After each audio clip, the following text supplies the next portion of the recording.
Hello, I'm Eagle Gardens 1 on Instagram, and this is fucking talking shit with Eagle. A super special episode tonight. We have Mean Gene from Freeborn Selections. How you doing tonight? What an honor to have you, sir. You want to tell us how you're doing, and of course where we can find you? Yeah, doing good, man. I'm Mean Gene from Mendocino on Instagram.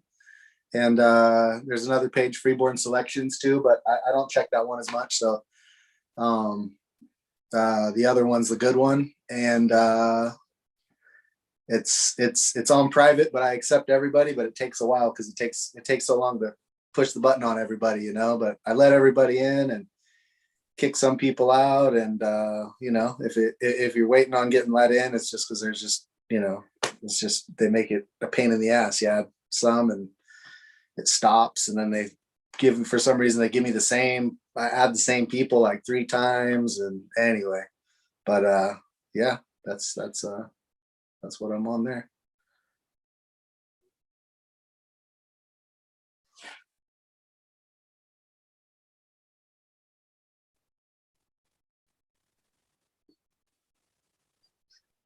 Well, it is most certainly a pleasure to have you here tonight. Tons and tons of respect for you and what you've done in the cannabis community, and it is a huge honor to have you here tonight. I just want to get that off right first and foremost. What are you smoking on tonight? Right now I'm not smoking on anything, man. I just came in from digging post holes in the rain, actually. Came straight in and cooked up some spaghetti and came straight in. So yeah, not smoking anything at the moment. I've been going through these old Northern Lights haze. I think they're like F3s at this point, and I gave a bunch to Skunk Tech, and he ran through them and threw me a bunch of sacks. And I've been trying to make sense out of which ones are the ones that really got the good buzz on them, and some Chem 91 headband. He did a headband reversal, did some Chem 91 and some triangle cushes, and those I've been going through those bags lately. That's been my go-tos, because we're trying to figure out what to keep and what to throw away, and so those ones are cool, all potent stuff. So couple of the Northern Lights hazes are a little bit there's not a whole lot to them, but the best ones are really good, so it's cool getting back into some old ones. So that's the smoking program right now.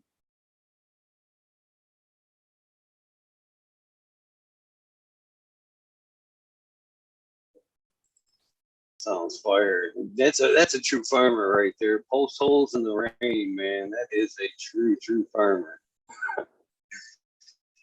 So hopefully you have some of that to roll up. I mean, hopefully you can take time to smoke along with this tonight. Yeah, I can dip out and grab a bag, and we'll try some for sure. Sounds like you deserve it. Yeah, I mean, honestly, when you're doing that, you're.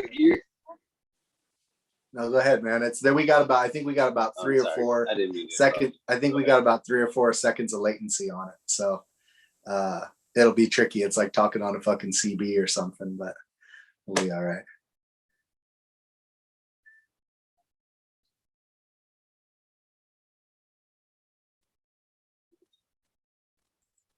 Yeah, it's at least 3 or 4 seconds there.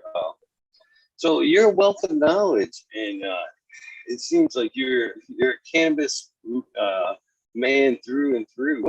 When did cannabis enter your life? It seems like it had to have been. It's free as it comes from you. It seems like it had to been bred into you pretty early. So when was your first experiences with cannabis?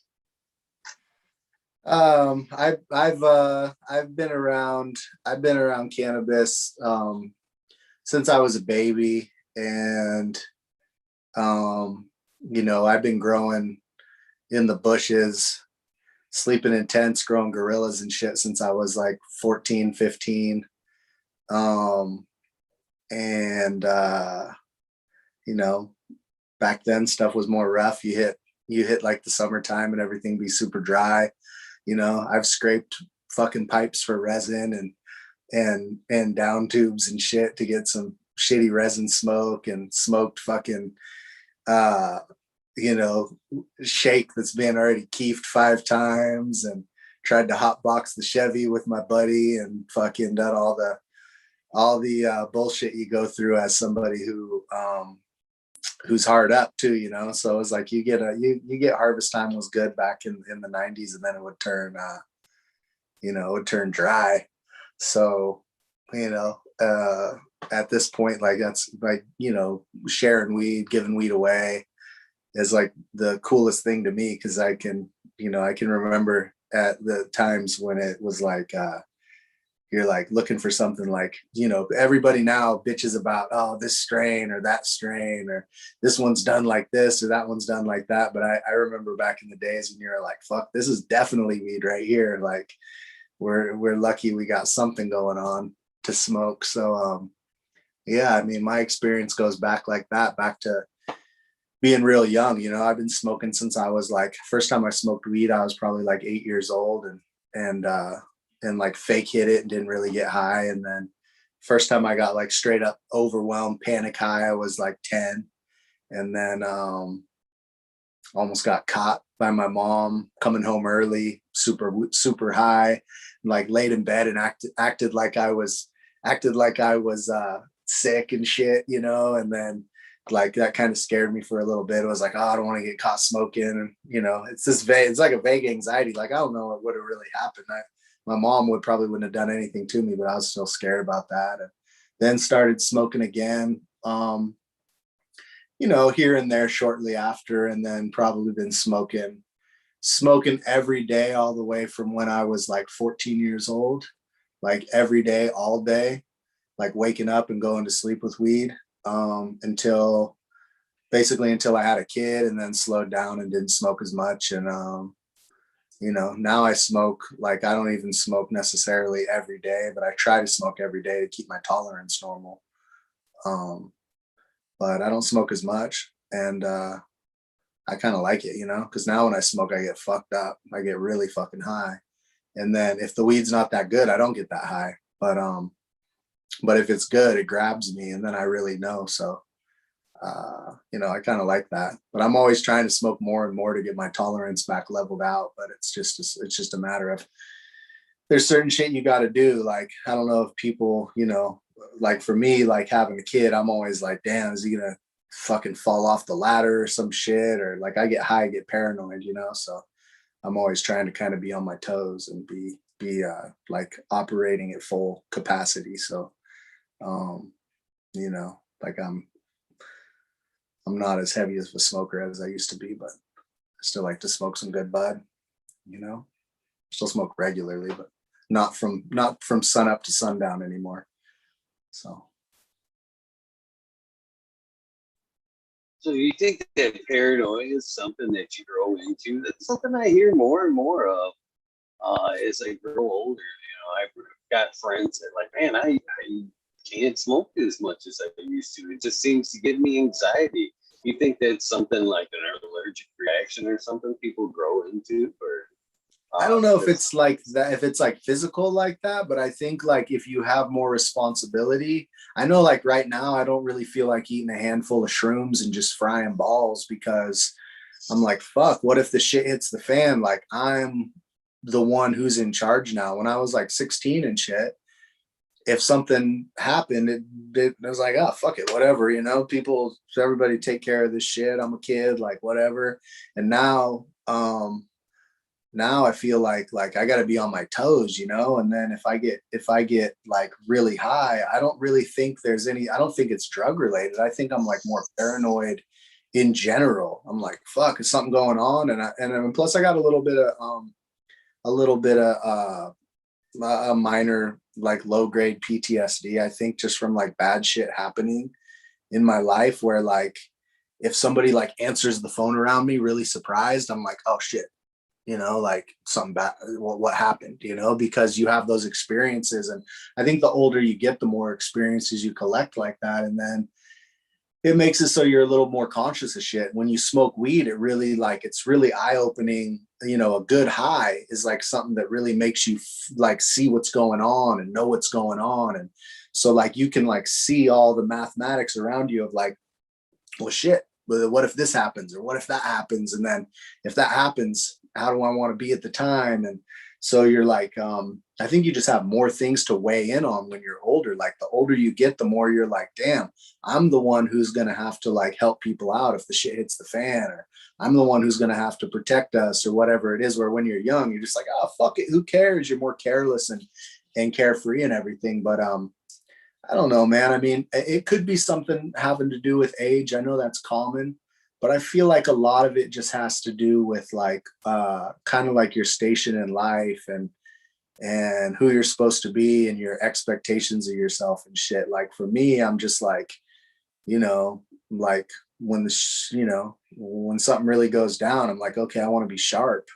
So I honestly, as funny as it is, like I think really being high probably makes you more sharp, but it also makes you sensitive to that, knowing that that's how you're supposed to be. So I think people probably just kind of they kind of have a little more self-aware. So when you get high, it's a little easier to get introspective and fucked up in your head. But it's definitely a common thing. I know people get older and then they're like, oh dude, ever since I turned fucking 35, or ever since I turned 40, I can't fucking do it. And yeah, I don't know, man. It could be, I know your brain shifts. So like when you're young, all the way till you're 25, you have the part of your brain that controls rewards is really in control. So you're all about rewards and you don't care that much about punishment.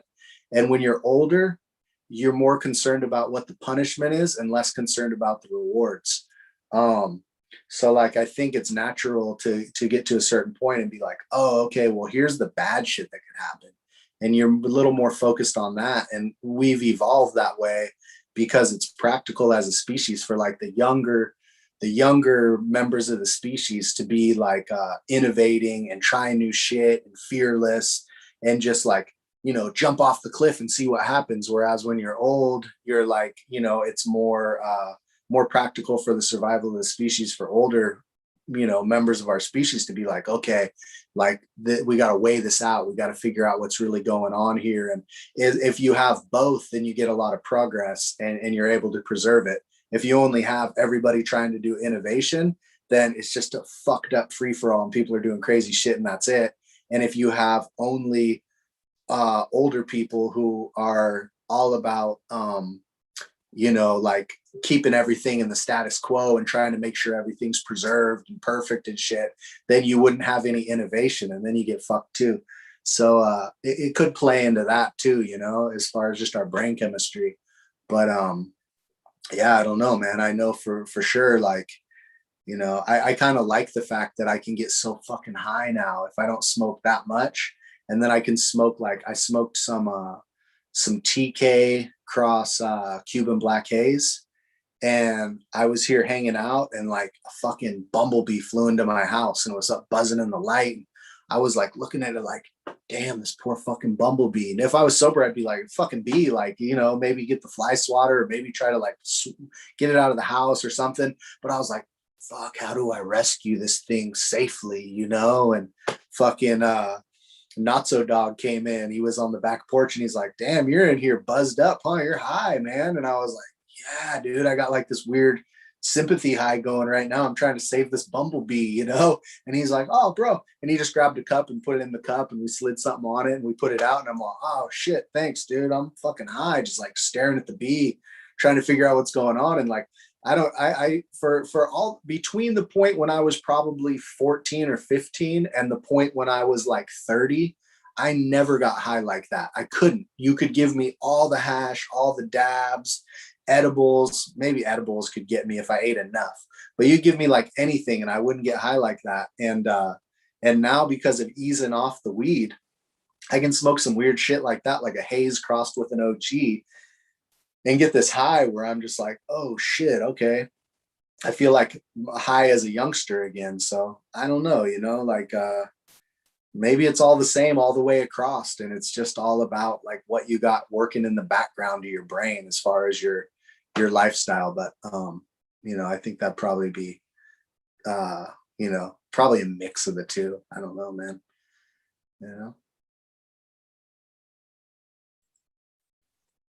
I definitely like your reference to, uh, being a kid and, high as a kid and then later on in life. I think that you could be right there. And I see in chat there, Bingus is suggesting a little bit empty and the latter. And I think that could be a little bit of what could be going on there. As a kid, you don't have those worries. When you first start to get high, you do have, a clean slate, have that empathy or whatever you want to call it for things. And then maybe later in life, things are so crazy and you're not so, your empathy may not be there as much. But later in life, when you kind of right around 40, it seems like spirituality, empathy, and I don't know, maybe just when you had kids, you look at things a little different. Maybe that's when that comes back around. I don't know, but it is weird how that works for sure. And I like that philosophical high. To be honest with you, there when you're checking out the bumblebee and just kind of inquisitive on nature, how it works, and all that shit. Some of the best poses right there. To be honest with you, that's almost like forest bathing high right there. Observe what you're observing, basically. Yeah, it's true. It's a trippy thing as far as those kind of highs, because when I smoked all the time, it was like that's something you got to get from a different drug, because weed doesn't do that. Weed kind of makes you feel normal. It makes sure you're kind of on an even keel. You don't worry too much. You don't get too bitchy at people. You kind of just rounds off your edges and you're cool and smoking weed all the time and everything. But it's cool to be able to feel the high on weed that really grabs you, and like you're like, okay, I'm fucked up right now. Like this is not normal, and you're a little out of your element. You kind of like treading water trying to get through it, as far as just like, okay, try to be totally normal, and you can't. Whereas like when I smoked constantly, I always just kind of had this high that was like, yeah, whatever, like if shit was really potent, the most hardcore thing that ever happens is you like fall asleep while everybody's hanging out, and you're like, whoa, shit, okay, that was heavy duty. Like the first time we smoked White Shark, we were supposed to go play a poker game, and poker was at like 9 and we smoked it at 7 or something, and we all woke up at like 3 a.m. going, holy shit. But like that was like the all that we could really do to get higher was like get super sleepy or super starving or whatever. And now when I smoke, like I'm gonna get a high that actually you get like something out of. You might have some realizations, or it might really give you a new perspective and kind of like help out. Like I notice if I don't smoke for a while, I start fucking up. Like I don't do things really. I'm not really on point with everything. I can like not smoke for a couple days and like go out and look at stuff that's getting close to harvest, and I'll be like, dude, you thought this was close to harvest? This has like 2 weeks. And like I would have been looking at it going, oh no, this is any time, this is really close. And then on smoke, and I'd be like, dude, fucking tripping. Like, what the fuck? So it's actually like sobering, to smoke some weed. But yeah, it's a trippy thing to get those differences. And as far as the age goes, like it's interesting because when I was younger, I was way more like self-conscious and worried about like, oh, well, what am I, like your identity or whatever it is, and all this shit. And now, like, I really don't give a fuck. Like if like I'm doing all right and I feel like I'm doing all right, like cool, but I remember being like in high school and being like, fuck, am I doing okay? And what am I going to do? And am I fucking gonna live up to my potential and all this shit? And like, these days I'm 40, I'm about to turn 41 in a couple weeks. And I'm just like, I don't fucking care. Like, I'm just doing whatever I'm doing. And you talk to people who are really old and they're like, yeah, it doesn't matter at all, dude. Just fucking do you, feel however you want to feel. And so that kind of, I feel like it's a trade-off. Like I don't worry really about myself at all anymore, or like self-image or whatever it is. But then like as like a family guy, then you start to like, that starts to go like to like your kids, and then you get high and you're like, oh shit, okay, like, man, like, was, like, am I doing good with that, and all that kind of stuff. And it's weird because it's a weird trade-off of like adult versus a kid, but it's all hella interesting. And weed, it like gives you a little, it's almost like putting a microscope on your existence, and you realize kind of what's important and what you value and shit. It's definitely a valuable tool for that.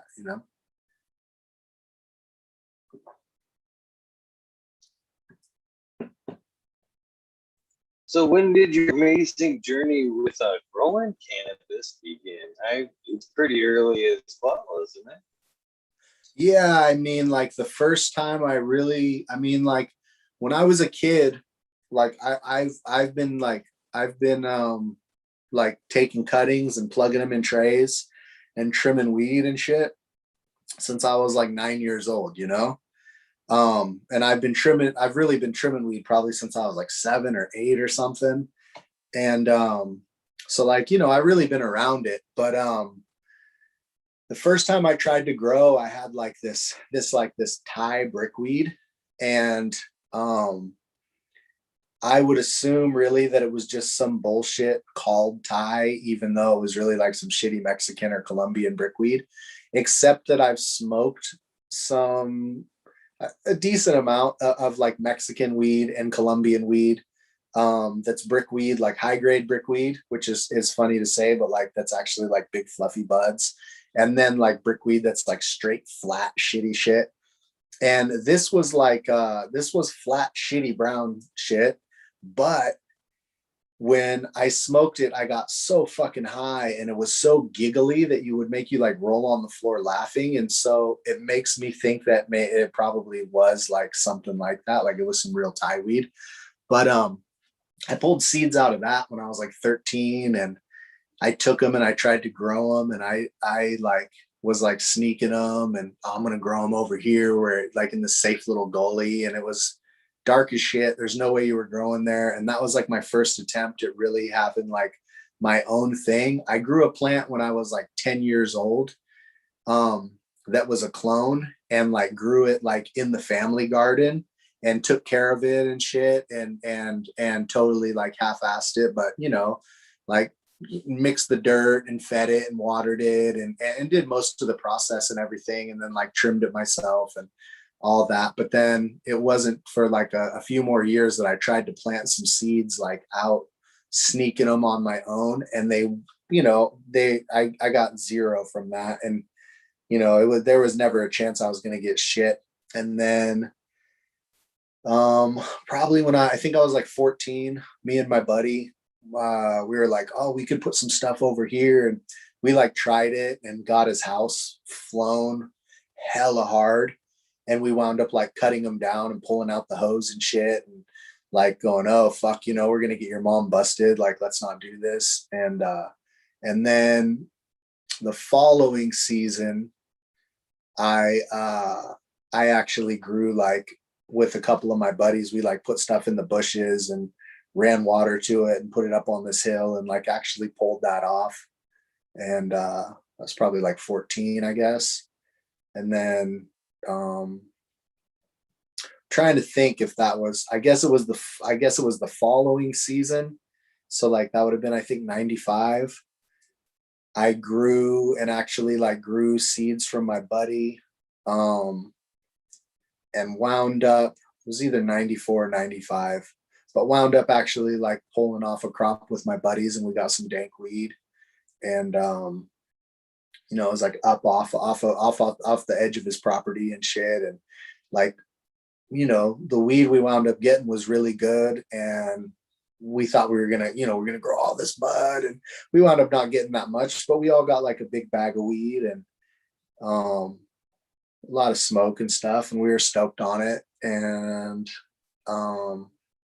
you know, it was a lot of hit and miss all the way through there. Like it wasn't easy through, like in the 90s was really hard to grow. Like still to this day, people are like, oh dude, you're, you know, like you're from a legal state and this and that. I'm like, it wasn't legal when we were growing, when we started growing. It was all just as crazy as anywhere. Um, you know, so like we all experienced that, but that was like the start of it, was trying to just basically go put something in the bushes and hope you can pull something off, and like sleep in a tent and guard it. And you know, get your little something. And you know, then I tried doing some other ones, and they got, you know, either hit by camp or just, you know, didn't work out for one reason or another. And that was like the beginning of my, you know, it was like a rough start with a little bit of success mixed in, pretty much.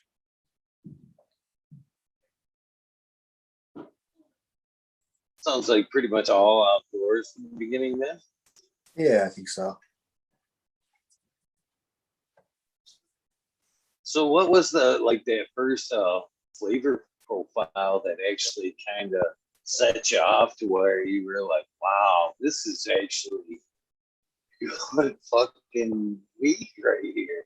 What was that? What was that, and what was the flavor like at that point? So I had this weed, we had this Northern Lights clone, and it was pretty plain smelling. And outdoor you grew it, it had a nice little hint of like juicy fruit gum, but it was mostly just like this hashy kind of keefy, kind of like little bit like sour to the nose, like sour fruit kind of, but not like, kind of like how finger hash smells when you break it open, like any old finger hash. It kind of has this like sharp little hint to it. And and I had it, and I'd been smoking it, and I'd mostly been like taking like a little bit of bud shake, you know, like a little bit of the close leaf, and like rolling joints and smoking it like in pipes with my buddies, like hot homemade pipes with like aluminum foil fucking screens, and like just bullshit, you know. And you don't know, you're just, all you know about it is it gets you high. So we're getting high. And then I started hanging out with my buddies. And like I had like moved away for a little bit, and then I moved back. When I moved back, I started hanging out with my buddies, and we were out in their neighborhood, and we were like camping in his yard, you know. And I had like some little buds, and we rolled them up and we're smoking them. And my buddies are like, one hits it and he goes, damn, that's tasty. And he hands it to my other buddy, and he hits it and he goes, damn, that is tasty. They're like, shit, you got some tasty bud here, like, you know. And I was like, oh, cool, okay. So like I hit it, and when I hit it, thinking of it like, okay, this is tasty, I was like, all right, so what is it about it? So I like smoked it. I'm like, all right, all right. I kind of realized like, huh, this isn't like harsh and making me choke and burning my throat. It's like, it's got like, it's kind of nice. Like, this isn't that bad. This is like smoking, you know. And you're still like a young smoker, like you might hit it too hard and cough while you're blowing out the smoke. Like that's a huge thing people don't realize. If you cough while the smoke's coming out your throat, you're going to harsh your throat. You got to wait to cough until there's no more smoke in your lungs, you know? And so like I finally, like I'm like checking it out. I'm like, all right. So then like the next time we roll some more of it up, I'm hitting it and I'm like, all right, all right. I'm like, this doesn't have that weird taste that that leaf has, where you like are like having like, you know, a real smoker knows the difference between bud and leaf. But when I was that young, I was like, it all just made me fucking cough, and it tastes like shit to me. I'm like, I don't know, it's smoked. I don't care. And then, but them kind of like seeing like that couple people who I knew had been smoking a little bit more weed than me, I was like, all right, so what's this about? So when I started smoking that weed, I started kind of like paying attention, and then smoking some weed I knew wasn't good, being like, all right, okay. And then after a while, I went like, damn, okay, this one's like rich and it's smooth. And then I started realizing like, damn, it's got a taste that's really nice. That is a good taste. So it's like getting the, like they say, it's an acquired taste. Like it was for me, but it also was because I was just smoking such random shit that there was no way to really quantify it. And once I had a baseline of some buddies telling me, this bud you got right here, this is tasty, then I started being able to like smoke other stuff and go, okay, oh, and then now this tastes like the one I had, but look, there's like a thing to it. Like this is almost a little fruity or something. So the first thing really that I knew was really tasty was at Northern Lights.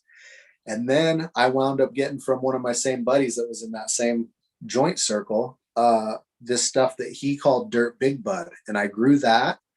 And when I smoked that, I was like, oh shit, like this is just undeniable. This tastes so good. And it's so like the smoke wasn't smoky. It was more like steamy. And it was like coated your mouth with like a grease that was like pleasant, like butter or oil. And I was like, damn, okay, that's crazy. That's really bomb. And those were like kind of the early ones that I can really remember that stick out, that were good. And right around that time period was like kind of, to me, one of those like golden eras of like of weed, because people had all learned how to dry it really good. People had started dry trimming. People like had all these different seed varieties and had shared them just enough that people had a little bit of different stuff. And right in there was like when it really like took off, where I realized what flavors were and stuff. And still, like, you know, like I still, anytime I find something that's the same as something I smoked back then that I really liked, it always just pops out like, that's like that one, or, you know, that's like the one that so-and-so had. And so, you know, that whole little time period was like really when I figured out what flavor was, and it grew on me. And smoking with good papers, and, you know, like people teach you shit, and then you learn like, okay, this is how you taste weed. And so that was, you know, that was the whole beginning of realizing like, damn, some shit's good and some shit's not.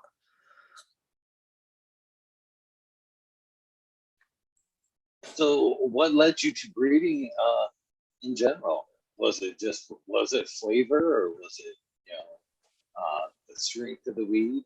What led you down that? You know, seeing people have things that were like so special, and you see like the difference between like, oh, here's this one, and it's a weed plant, but then like look at the difference, look at this one. And then like talking kind of to the old timers who were like, yeah, well, we got this one from here, and you like show them some weed, and they go, oh dude, that's just like the one that we got that was this, or so and so had one that was like this, but you can't believe it, this like this one's crazy, and it's never been around since, but you know, everybody talks about it, and like all this kind of like legendary stuff. You realize like the difference between the different ones. And then that just made me get interested, like, okay, I want to like track down these like legendary flavors, and I want to like pop enough seeds to find things that seem like what they're talking about, and show it to them and see, is like, is this what you were talking about, or is this different? And like it's just like super interesting as soon as you do a little bit with it. And like you know, like I said, like my same buddy who gave me that Dirt Big Bud, he had made those seeds. He had this plant in the back that they called Dirt, and that was just because the guy who grew it, who the seeds had come from, was like, dude, it's like super, it's got this earthy taste, and he called it Dirt. It was this old Afghani. And then his other buddy had this Big Bud line that was different than the other Big Buds that I've seen, and it was just really sweet and killer. It was like really, really good weed. It was like reminded me of like some of like it had this hint of like what Bubba has, but it was way more sweet, and it was super buttery tasting and dank. And he crossed them together, and he gave me the seeds. And so I had never made seeds, but I like saw he took these two things and put them together, and I grew them, and I was like, damn, this is like both those things mixed together. And so that kind of was like, you know, seeing somebody my age just do it, and saw how casual he made them, and was like, yeah, dude, these they're put together. And then I did this, and I was like, damn, all right. And so that kind of you know, like made me want to like check it out. And also at the same buddy's house, like they had marijuana botany, and I read through that, and I couldn't, I was just like, damn, there's so much information. I couldn't really absorb it. And it really went into like, okay, here's this, here's that. And I was like, wow, well, when we grow these seeds, we see these things that kind of look like these pictures. There's one that looks like more like this one, and one that looks more like that. And it's like, damn, a lot of these cool, like legendary things, like that's what everything's made out of. We have them around here all mixed up, and different people have different stuff. And so it just like, piqued my interest. Like, all right, there's got to be a lot to do with this. And then you'd like see something that was just crazy, and you couldn't get it. Or like, I was always too polite. I realize now later in life, I'm like, fuck, I should have asked everybody for their stuff. But like, you come across a couple seeds, it's like, all right, plant those, because then you're going to get something good out of those. And if it came out of that weed that you really liked, like, boom, you got a couple of those seeds. So it was just like, part of it was like, seeing my buddy make stuff out of mixing things together, and then seeing stuff that I really wanted, but you couldn't get, but you had the weed, and then like there's a couple seeds in it. And so it's just like kind of out of necessity and enthusiasm at the same time. And it just worked out that there was a few things I caught, and kind of everything I wound up with was kind of everybody else's garbage, because I like, back then, if somebody even told you that they grew weed, it was like a huge honor to know, like, whoa, okay, shit, like you let me in. Like, I know that you guys grow weed now, and I know that's like you don't want to tell anybody that. So I'm not going to be like, oh, and by the way, can I have all your seeds and shit? I was like, no, that's like stepping on toes. But now I realize that most people probably wouldn't have cared. It's just that people don't even realize you would want any. And so I just kind of wound up with some, and mostly like from totally random sources. But that's how I got that started.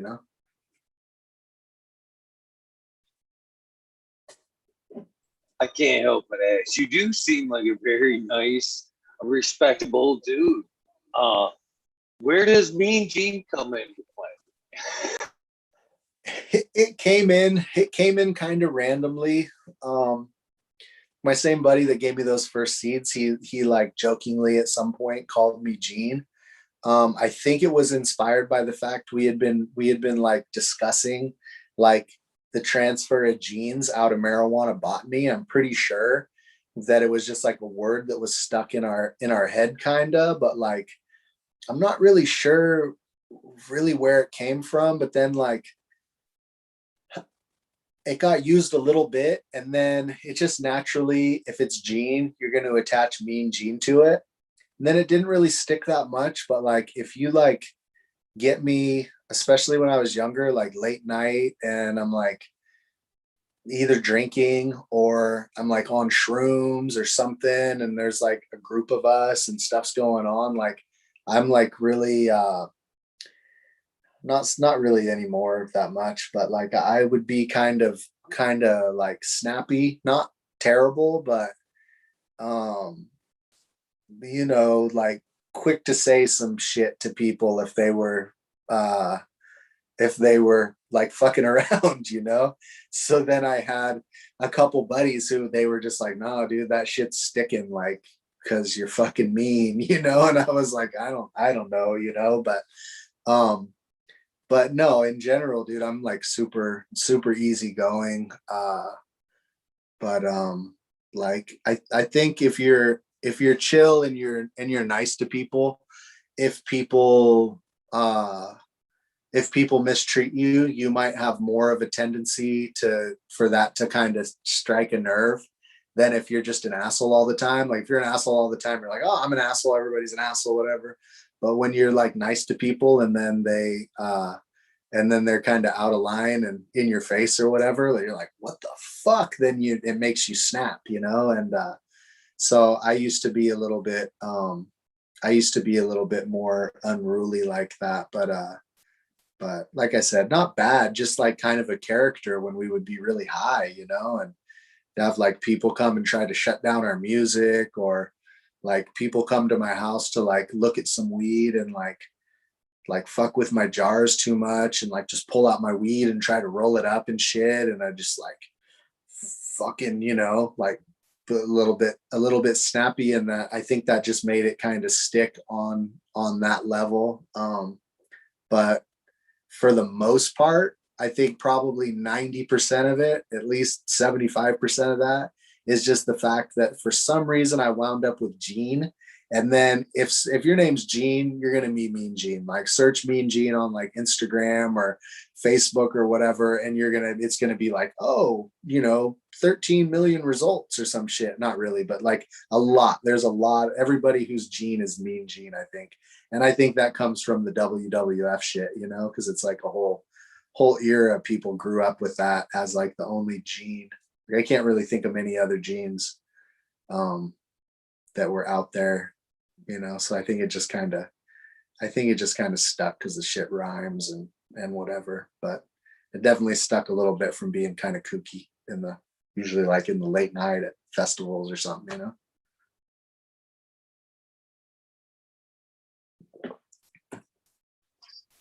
I got a couple questions here, Chad, and I will get out of here before they add up too much. The Big Kush would like to know which Chem Dog is your favorite? Which Chem Dog? Yes. I like Chem 91 the most. And most of the Chem lovers that I know like the D the best because it has a certain kind of potency to it. But I'm not like that. Smell is honestly really similar to some stuff that we had that was kind of like common and we didn't ever know what it was. It was kind of like when people say like Mendo Blendo or whatever, where it's just some mixed seed that people have. It would like pop out and it would be like musky and deep and gross. And you'd smoke it and it always that for some reason weed with that smell. I've never come across that deep musky funk like that and not had it be really fucking potent. So I think they all have maybe one ancestral Afghani line or area or something where it came from that's all in that, because it used to pop out of just random shit here. And I'd be like, whoa, this one's so potent. It smells like shit, And people love that. They love that. But for me, I'm like, it's cool. I like part of the smell, but I'm not that fond of like the kind of poopy musk that it has to me. And the 91 has more like one of the smells that I consider just like to be like the magical, awesome smells where it's, I don't know, it just smells like 91. It's got that like cool, like, I don't know. It's a different thing to me. It's more clear. And I like that kind of clear thing that it has. And I kind of like the look of it. It's just like a really neat, it has a really cool look to it where it looks very like kind of immaculate in a weird sense as far as the color and like the shape of it. And it just like looks like what I consider to be pretty weed, which is funny because now if weed's not purple and covered in hella frost, it's like, oh, it's kind of ugly. And I see people that I'm like, what are you guys talking about? Ugly. Like to me, ugly was always stuff that was like super hard to trim and not that much resin and, super leafy or whatever, but stuff that's a pain in the ass as a grower and a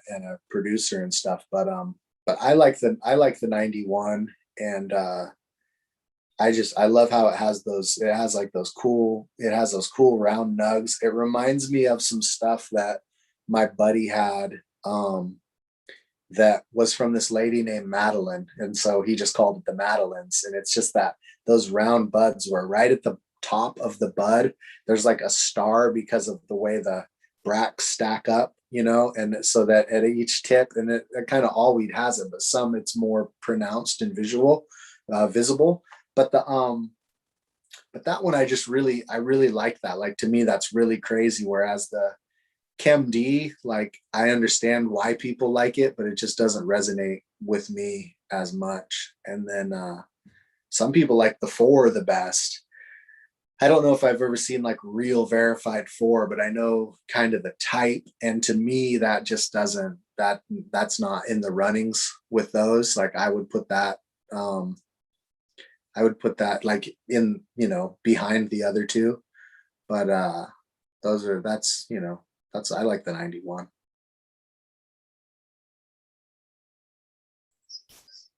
Mike Denver and Mike Denver and Captain 420. I will get to your questions in a second.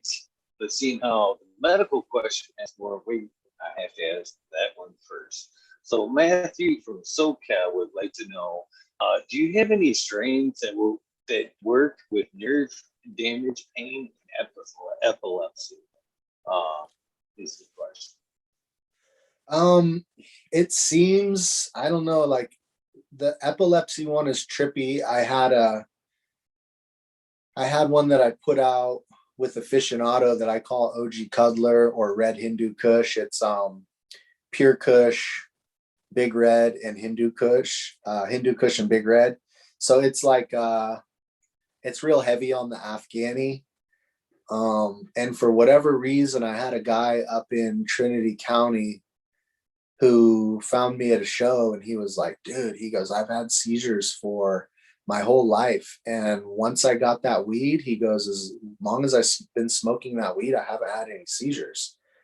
And I was like, fuck, that's crazy, you know? And I was, and he was like, yeah, I had like different plants of it from that seed and they all work. And so I don't know that that means that that's good. It's anecdotal. So it doesn't mean that like, okay, this is always good for epilepsy. It seems to me that a lot of weed is good for epilepsy if it's good for that individual. Like people use CBD or people use THC, like different plants with different, you know, drug content. And I don't know. I think it's kind of person by person, but I've never actually taken that and tried to see like if that's a widespread thing. And yeah, I don't know. As far as nerve pain, you know, I don't know. I think nerves are trippy. My cousin Michael, he has a really bad thing in his back where it's like you start to get like tendrils of tissue that grow like on the spinal column for some reason, and it fucks with his nerves. And so all of a sudden it'll feel like someone just jammed a knife in his leg, or it'll feel like someone just crushed his foot, or like he just weird his system is just all fucked up. And I've been giving him lots of different stuff to try out to see if any of it helps. And it's like all of it helps, helps him feel better, but it doesn't really stop all the shit from happening. It just kind of like it rounds it out a little bit because he doesn't feel just as bad in general.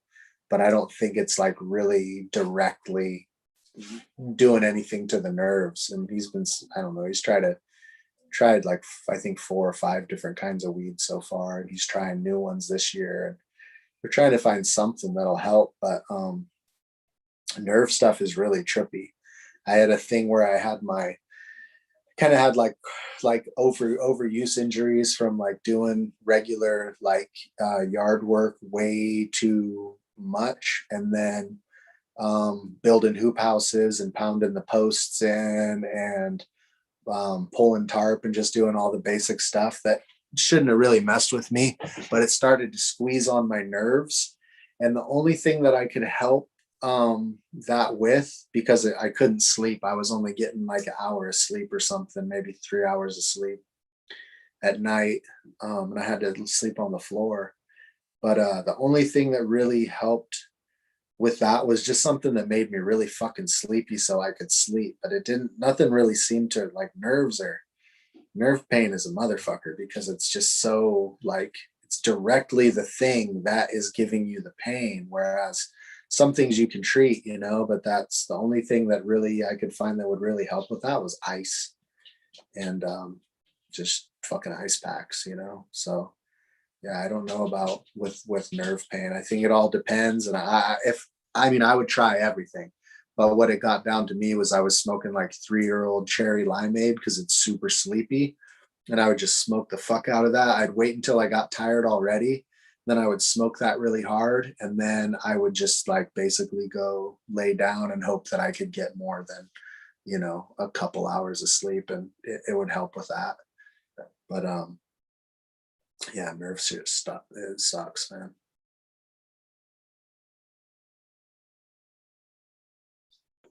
Mike Denver would like to know: Did you breed cherry lime haze? Did I breed cherry limeade? Yeah, it's a cherry Lime pie. haze. Oh, cherry lime haze. No, that's a different one. That's a Colorado thing. And that is, I think there's one like that too, one from that or similar that was called cherry limeade before what I called cherry limeade was called that. And my buddy actually named cherry limeade that I have, and I Googled the hell out of it and I couldn't find anything. And then I dug deep into Google, like 20 pages or something, and something popped up from Jaws Genetics, and he had used it. And so I got in touch with him and I said, hey, dude, I already won some awards and shit with this. Like, I'll change the name if it's already in use. And he was like, oh, it's just a little fem release. There was only a few packs of it. I don't care. Go ahead and run with it. And then I think it was like 3 or 4 years later, I was listening to somebody from Colorado talking about the cherry limeade, which I'm pretty sure is a cherry lime haze thing. And they said it was old. And I was like, shit, I couldn't find any information about it. So, like I think at a certain point, you're like, well, okay, I guess a couple of us have something with the same name, unfortunately. But yeah, I didn't breed the cherry lime haze.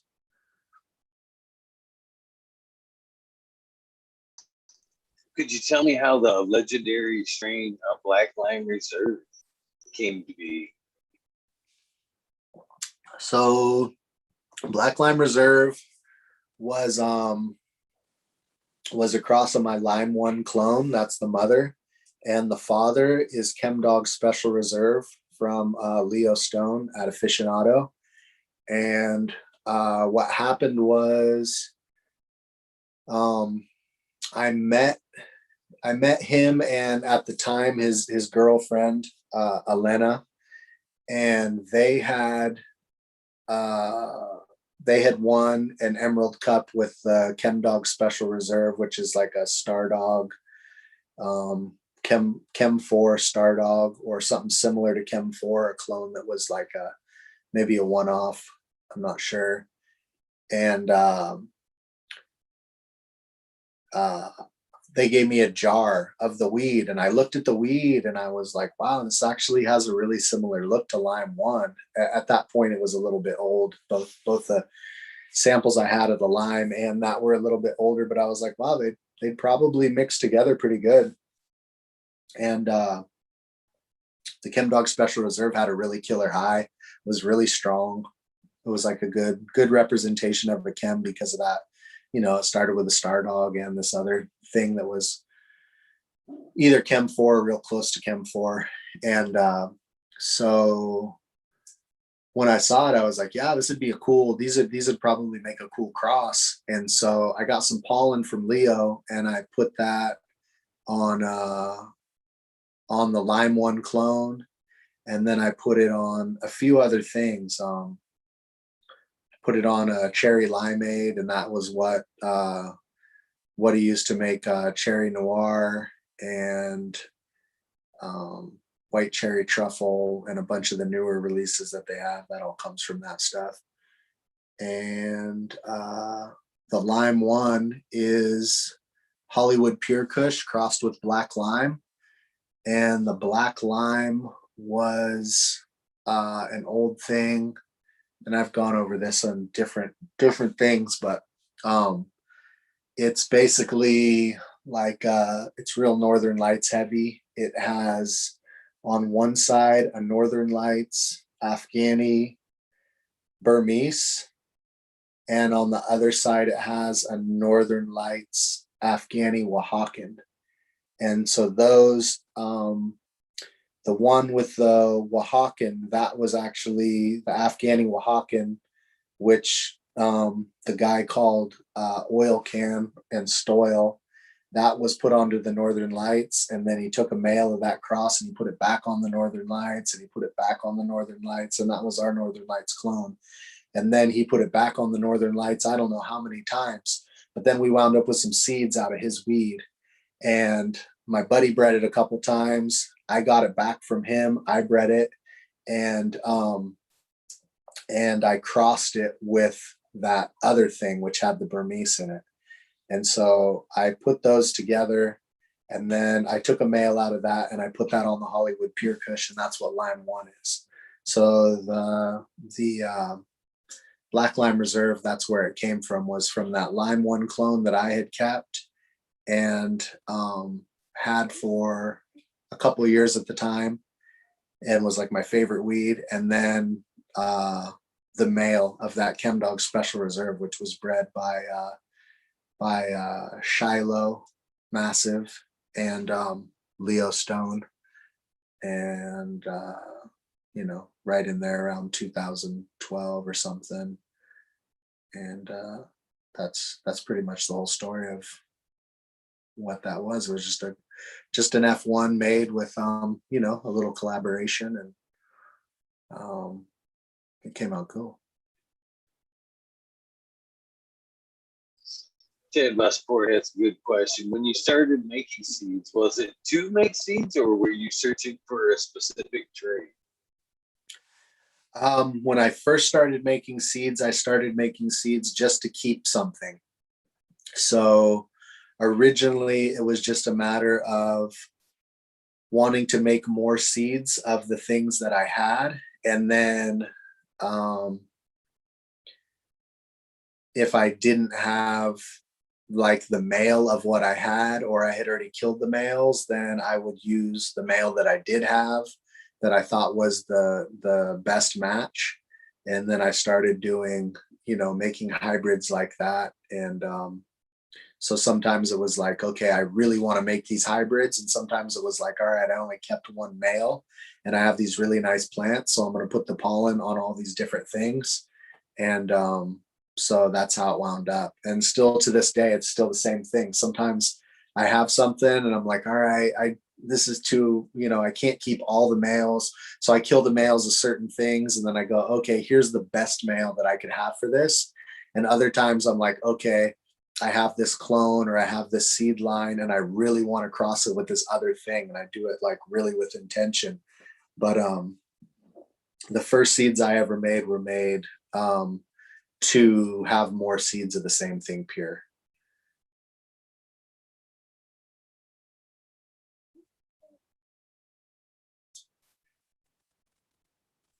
What was that first special pheno / strain that had you excited to where you wanted to work with it? So I guess what strain, what pheno? It was that Dirt Big Bud from my buddy. And when it was still just indoor, at a certain point when I was down in Sonoma County, we popped those, and I want to say we popped a couple and we got 2 females and we kept 2 female clones. One of them stayed around for a long time. That's where my Pina comes from, that. And Grape Soda Skunk has some of that in it. And because of that, it also means it's in Cherry West and a few other things. But that was the first thing. And the coolest thing about that was like, once you cut off the big leaves, it was almost like it was trimmed. It was like it was so easy to trim, and you could totally fuck up the drying process and it would still come out perfect and stinky every time. Like you could have it be like, okay, it got too warm and everything's all plain and nothing stinks anymore, and it would still just reek. And it was just this like sickly sweet grape, bubblegum, caramel, butter, popcorn ball, like crazy, just like candy, corn syrup, like really, really sweet and dank. And it just tasted so good, and it wouldn't mold, and it totally supported itself. And it almost, like I said, you almost didn't have to trim it. You like cut off the big leaves and it was just already grew like that. And that was like the first thing that was like, okay, damn, this is different. It was so different than the Northern Lights, which was like harder to trim. more plain, less of a loud smell, more of a plain taste. It wasn't as potent. The Northern Lights was really, really, really potent, but the Dirt Big Bud was just, and it just looked so cool. It was such an interesting specimen. It had these leaves that just were like, they were like this, you know, and I've never seen one with the same kind of curl that it had, where it just looked like, like bird claws or something, every leaf. And people be like, is it burnt? Is it overwatered? Is it too cold? What's wrong with it? And it just grew like that. It was really, really cool. And just super unique. And yeah, I need to dig through, like I need to do like a run of pina where I just plant like a couple thousand just to look for that leaf again, to try to bring back that exact type. But the smell of my pina, when it's the sweetest ones, like the ones I released with the purple stem, it's really close to the same smell. Like anybody who smells that, it's the original source of the dirt. I gave some to him through somebody else blindly to have him smell it. And when he smelled it, I told them when I gave it to him, I said, give it to him. And when he gets it, he's going to go, ooh, that's some good dirt. Just like when I first grew that shit in 94 or 95, and they gave it to him and he smelled it. And I was like, what did he say? And it was like, exactly what he goes, ooh, damn, that's some good dirt. Like it's still the smell, you know, like a guy now who's like, you know, whatever, 70 or something can smell it. And he hasn't smelled that smell since the mid 90s when I showed it to him the last time. And he's like, there it is, you know? So it's there, but the plants are totally different. So, but that was the original shit. So that's why that smell is still so special to me.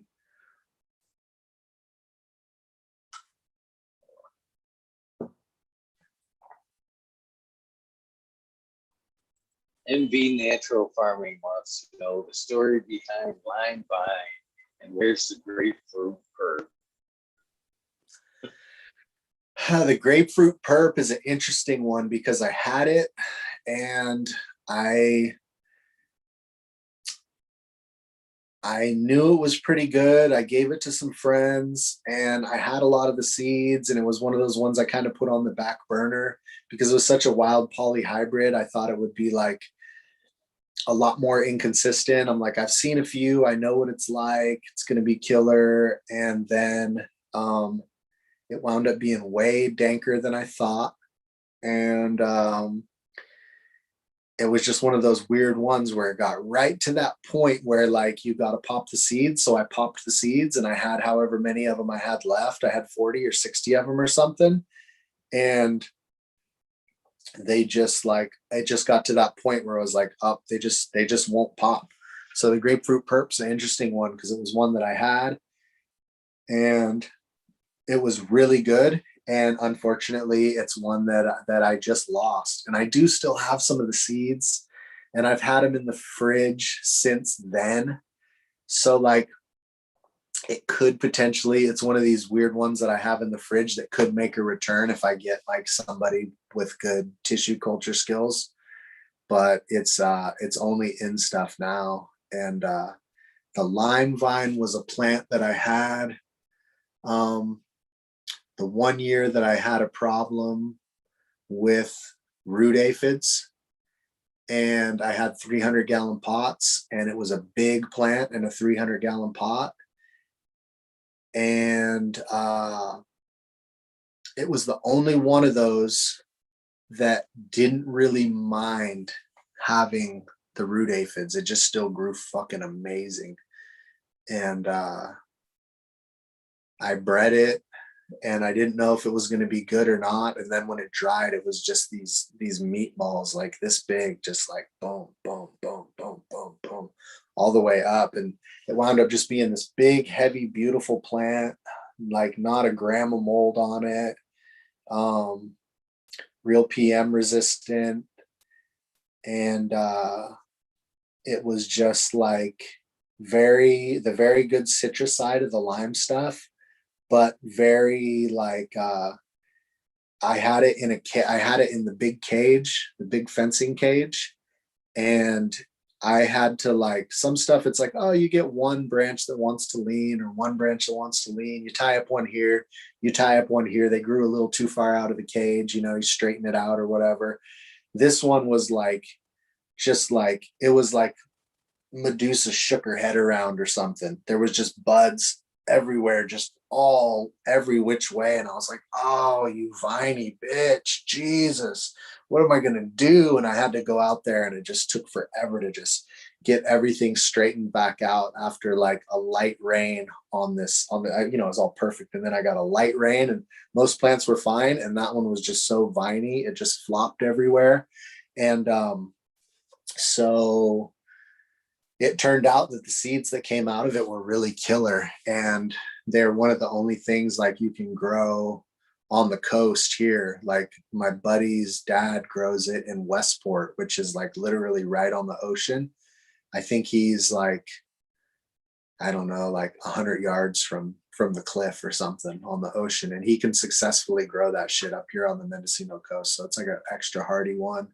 And that clone, we smoked that in Vegas late night, and I went just on a full. I couldn't stop laughing. I was like laughing at the dumbest joke that I made myself with my buddy Little Willie back at the room talking about some shit, and I laughed and laughed and laughed for like, you know, like shroom laughs until my face hurt and my cheeks and my stomach. I was just like, oh, they're just rolling, and I'm all, dude, this shit ain't even funny. I'm like, that weed is crazy. And that's some of my favorite, like weed that can make you laugh like that when there's doesn't make any sense. That's like my favorite shit.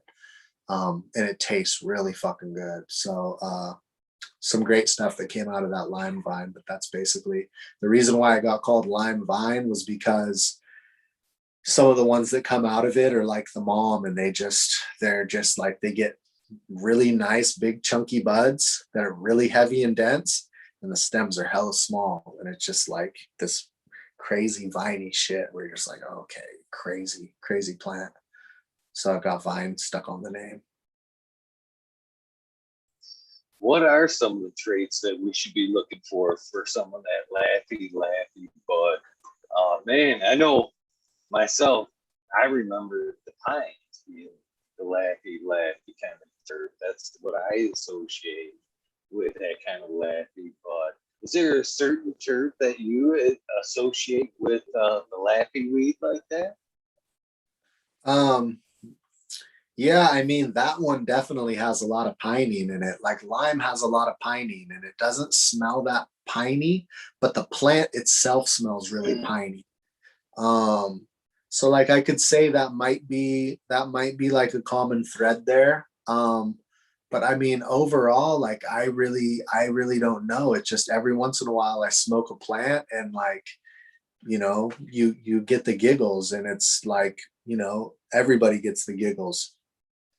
So yeah, I don't really know what to select for. I mean, there's just certain ones that do it. I know that you're not going to get it from a lot of the dull popular weed that just has those more dull highs. It pops out as some of the more you know, what's considered to be like old school, but it's, I mean, everything, like, that's what's funny is when people look at like, oh, this new hype bullshit or whatever. It's like, it's the same old Afghani based shit people were bitching about in 85 and 86 and 82 and everything, when everything switched over to being those like purple sleepy indicas and stuff. They have duller highs, you know. But and it's just interesting because some of the stuff I get the giggly stuff from, it's still in some of those real crazy broadleafs that everyone thinks of as sleepy. Like they're not all, like all indica isn't just like indica high. Some indica has a crazy racy laughy lay on the floor and feel crazy high, and some of the real narrow leaf shit too is just like some bullshit, and dull. But yeah, you just have to find those certain plants, and then I mean, once you get your hands on them, you hope like you wind up with a clone of something that actually has that effect. And that's one thing that I like about a lot of the stuff I've used as males, on other stuff is it lends a little bit of that. The lime doesn't necessarily, it's not necessarily giggly, but it's very feel good. And like the jarro has a lot of the more kind of giggly stuff in there. And then of course, you're not going to get the giggles if you feel like shit. Like you kind of got to have the right vibe going and everything. But it's definitely still, there's definitely stuff there's a lot of stuff that just cannot do it. It doesn't have the ability to do it. And then there's stuff that like, okay, it'll catch you when you're having a good time, and it'll really kick that up, a notch. But yeah.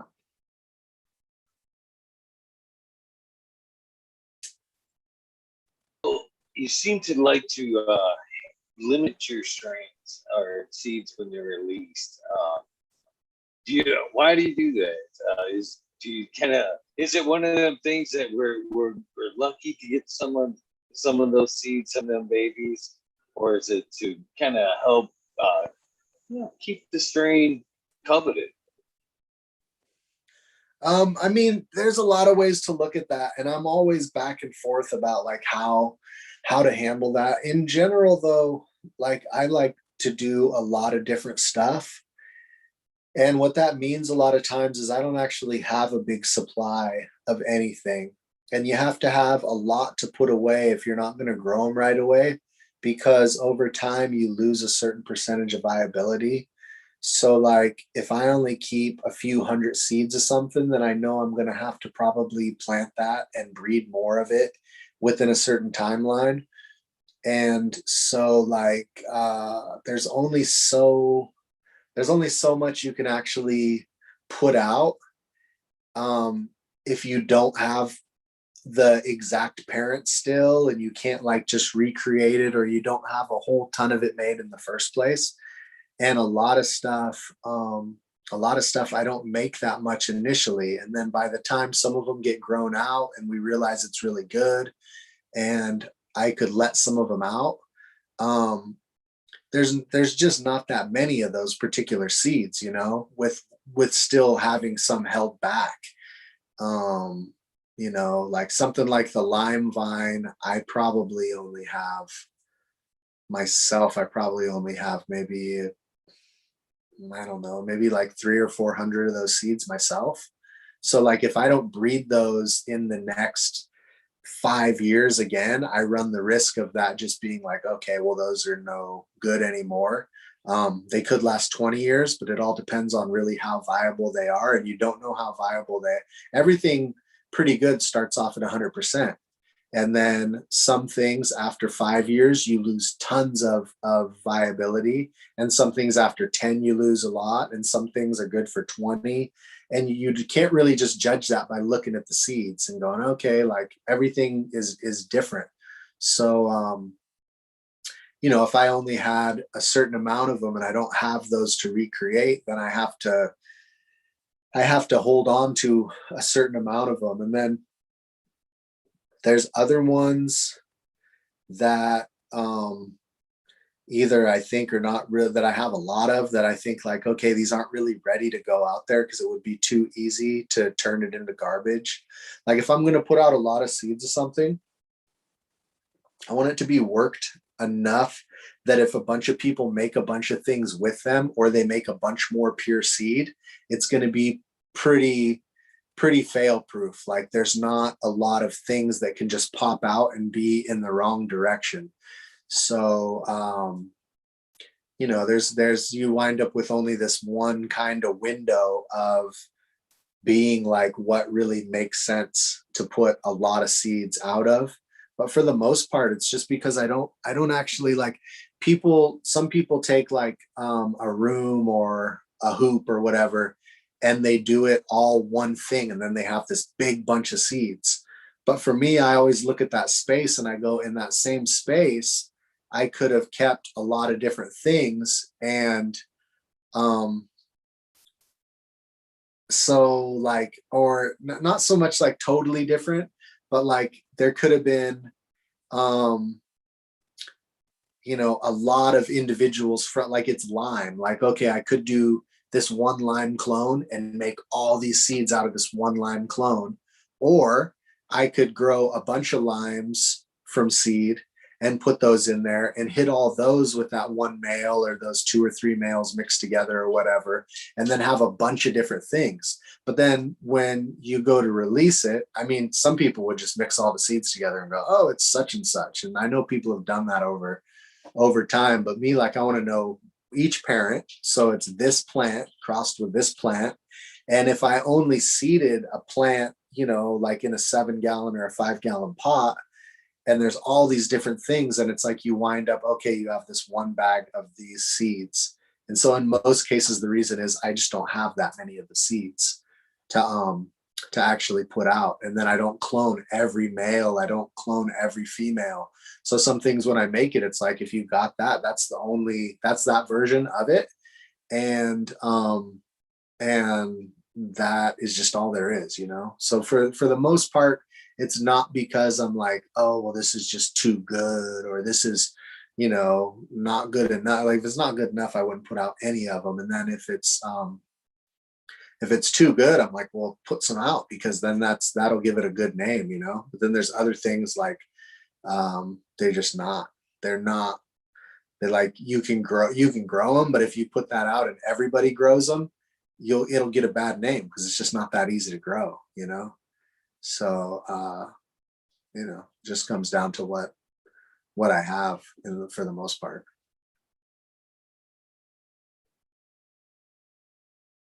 When you start out with this strain, do you prefer to start out with a clean slate and work from seed, or do you prefer to bring in established clone and then, you know, hit in with an established or with an established male, or how does that work? You know, I do everything totally different. So, if there's something that's really cool that's a clone, and like I've seen the weed and I'm like, wow, that's awesome stuff. Like, then I want to figure out, like, okay, what do I have that would cross well with that?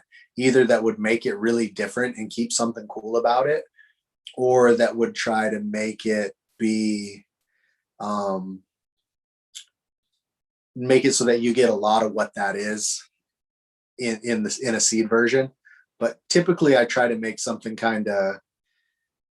I'm trying to like take the quality from something, like, okay, this is good in these ways, but I'm trying to not have the seed be that same thing, because I know, like, you can already get that clone.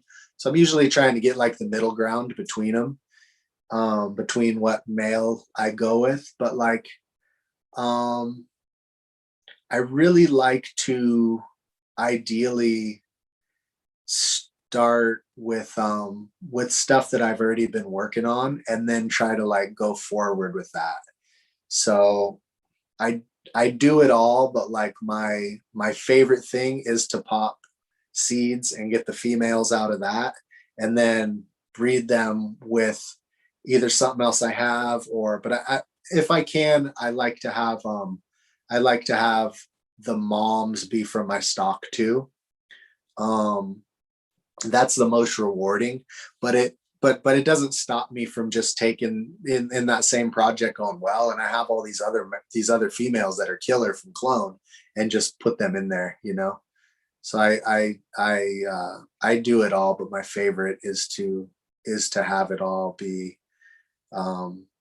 from seed stock, you know?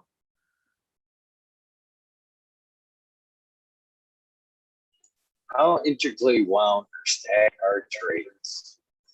Basically, if you're breeding to remove something and you remove, say, you know, a certain flavor profile, a certain terp, does it like unravel a lot of shit? I mean, say, I mean, does it play out further down the line with just taste? Does it unravel, like, say, some other traits like pest defense and stuff like that? So when you're taking stuff out of the strain, how much does it directly, correlate the whole plant? So that's a trippy one. I mean, that's when you start to get way more into real like advanced breeding, and it's a little bit harder to figure out. So it depends. Like there's certain things that you'll discover go together, which in a lot of cases is cool because it makes it so you can look for it and find it. Um, I don't know. It's a trippy one. Like for example, like my grape soda skunk. I was never able, and this is where too, where you get into where you go, okay, because technically when you make a hybrid, things shuffle, and even though they're all theoretically you should be able to find any combination you want. It just takes growing enough plants. But in practice, because growing enough plants sometimes is way beyond how many plants you yourself in real life can actually grow, then it might as well be the case that it's impossible. It's not to say that it really is impossible, because technically things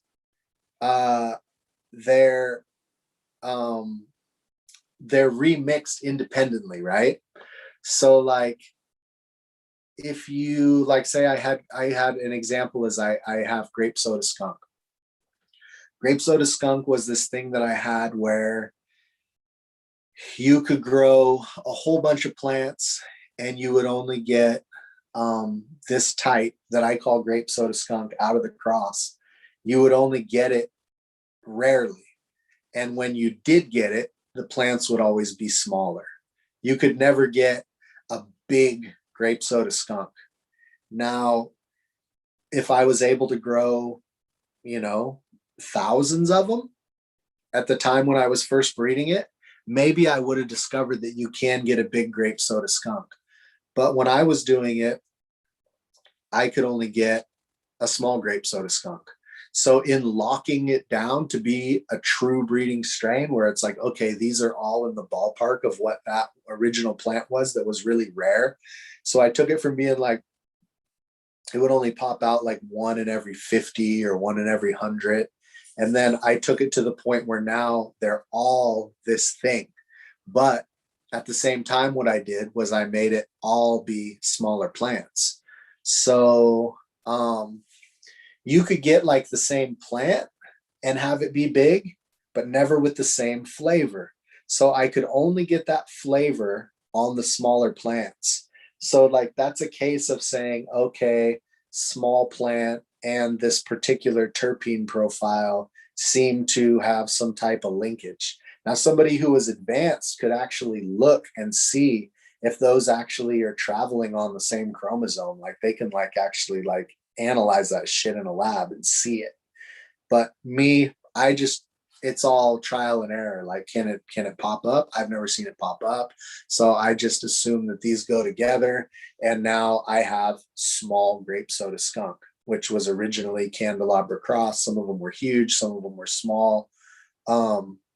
And it's always been another trait that's linked with it is they've always been more leafy. I could never get the really chunky, crazy one that was the smell. The smells on the big, huge, crazy ones, they were always more piney and different. And they were what I wanted those too, but I wasn't able to ever lock those down. And so, that's just like an example. Like sometimes there's things are stuck together and, to say it again, it doesn't mean that it's impossible. It might have been totally possible, but it's very uncommon at the very least. And it could be impossible in this case, and I'm not really sure. So, you just have to you have to wonder. Like, I mean, the very gnarliest of the stuff in the OG Kush that I really, really like the smells of a lot.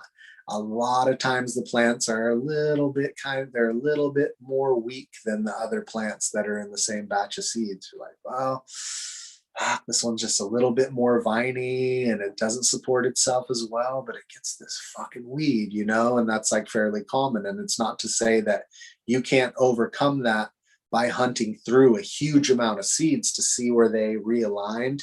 And because it's a biological thing, even if it's even if you can get to a point where you go, no, it's always completely linked. There might still be one out of a whole bunch where it's not, because there's always weird little exceptions and stuff that's alive.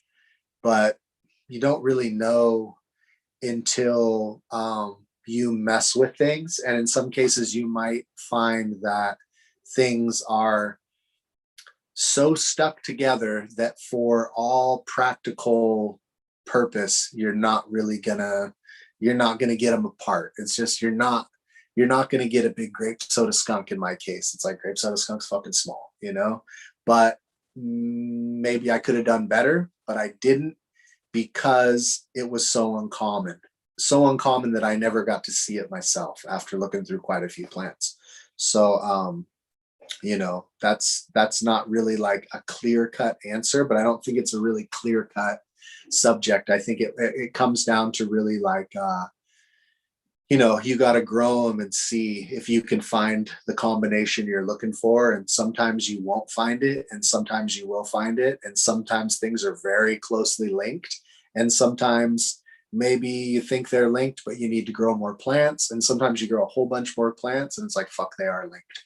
So it's something you have to actually kind of dig into to see if things are stuck together. Unless, like I said, you're a modern breeder and you're actually looking at things and you're looking in under a microscope and a fucking, you know, whatever they use, and going, okay, these are actually on that location and these are on that location. And I talked to a dude late night one time, and he goes, no, I'm a geneticist. Like, that's what we do. We see it visually, like the stuff that you're trying to do through trial and error. Like, we look at that shit in a microscope and we see which things are on which chromosome, and then we're able to actually tell. And I was like, well, fuck, that's cool, but I don't have those capabilities, and most of us don't. So it winds up being trial and error. And even for him, you would still have to do all the studies to be able to figure out what that is, because it's not like you look at the chromosome and it says, hey, look at me, I'm purple. Like, you're going to have to still draw correlations through a bunch of field trials anyway. So in reality, it's a tool, but you're still going to have to do everything to identify everything in the first place. So that's, you know, that's as much as I know about it, really.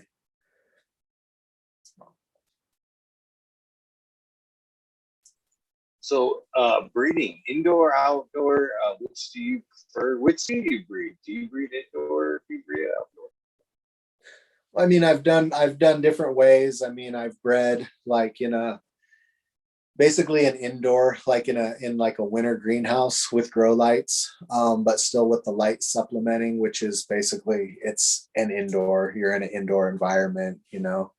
And that's cool. That works good. And then, I mean, I like to breed outdoor, but I tend to do pollinations indoor.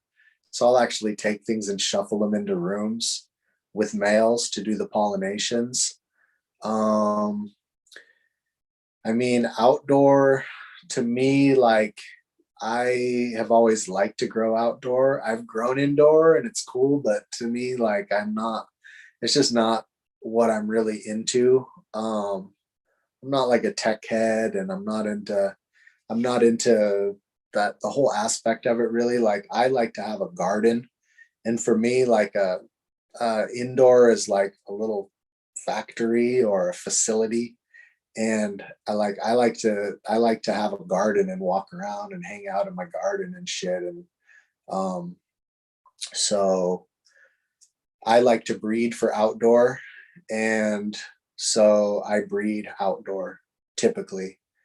And you know, I mean, it doesn't basically, like, I've started now breeding in depths, and in a depth you're actually able to put even more pressure on plants to freak them out. So like if you want to stress test things, like I was able to in a dep, I was able to get cuts that people are like, oh yeah, that's a great cut. It's reliable. And I'm like, well, I got that shit to Herm in my dep, you know? So like you can put all the pressure that you get from an indoor, you can play with the light cycles. You can swing the humidity, you can swing the heat harder than you can indoor, unless indoor you're doing really goofy shit like leaving off your fans or whatever. But so I think as far as what I've seen through doing deps, I think deps are probably really the best way to breed in a sense, because it's the most challenging environment. And I think it's probably kind of the future of a lot of production, even though, you know, great indoor flower is great. It's just not depending on where you're at. I mean, like the power bill here is fucking terrible. Like my power bill is high here just for my lights and shit, and I for not even growing weed. You know, and I have like, you know, moms and clones and stuff sometimes, but for the most part, I don't have that. And it's still, you know, your power bill's still high, and people in Washington and Oregon and shit have better power bills and more practical there, plus harder to grow outdoor. And a lot of places it's, you know, you got to grow indoor. So I try to make sure that my seeds are growable indoor, because indoor is hard. You know, outdoor is really forgiving. You can grow stuff that's really unstable outdoor and it does just fine. You put it in an indoor and some stuff will want to freak out. And then you put stuff in a dep that does good indoor, and then it's even more stressful. So you know, I've started doing stuff in depths just to freak them out, and, you know, pull the tarp a fucking hour early and then an hour late, and, you know, leave a couple pinholes in it if they show up, and you know, pull them in the afternoon so it gets way too hot and way too humid, and a lot of stuff gets revealed. You know, you're like, okay, this one's no good, that one's no good, and then you see, oh, these ones over here are really good. So it's a good process. I think dep is good, and, you know, it's low it's low cost, it's low impact and everything. But you know, I mean, ideally I think um like as a breeder, like if you're breeding your own seeds, I would recommend breeding them however you plan to grow them. It's like if you're an indoor grower, breed them indoor. If you're an outdoor grower, breed them outdoor. Because if you're breeding them indoor and you're taking them and growing them outdoor, you don't really know what they're going to do in the fall conditions when the weather hits.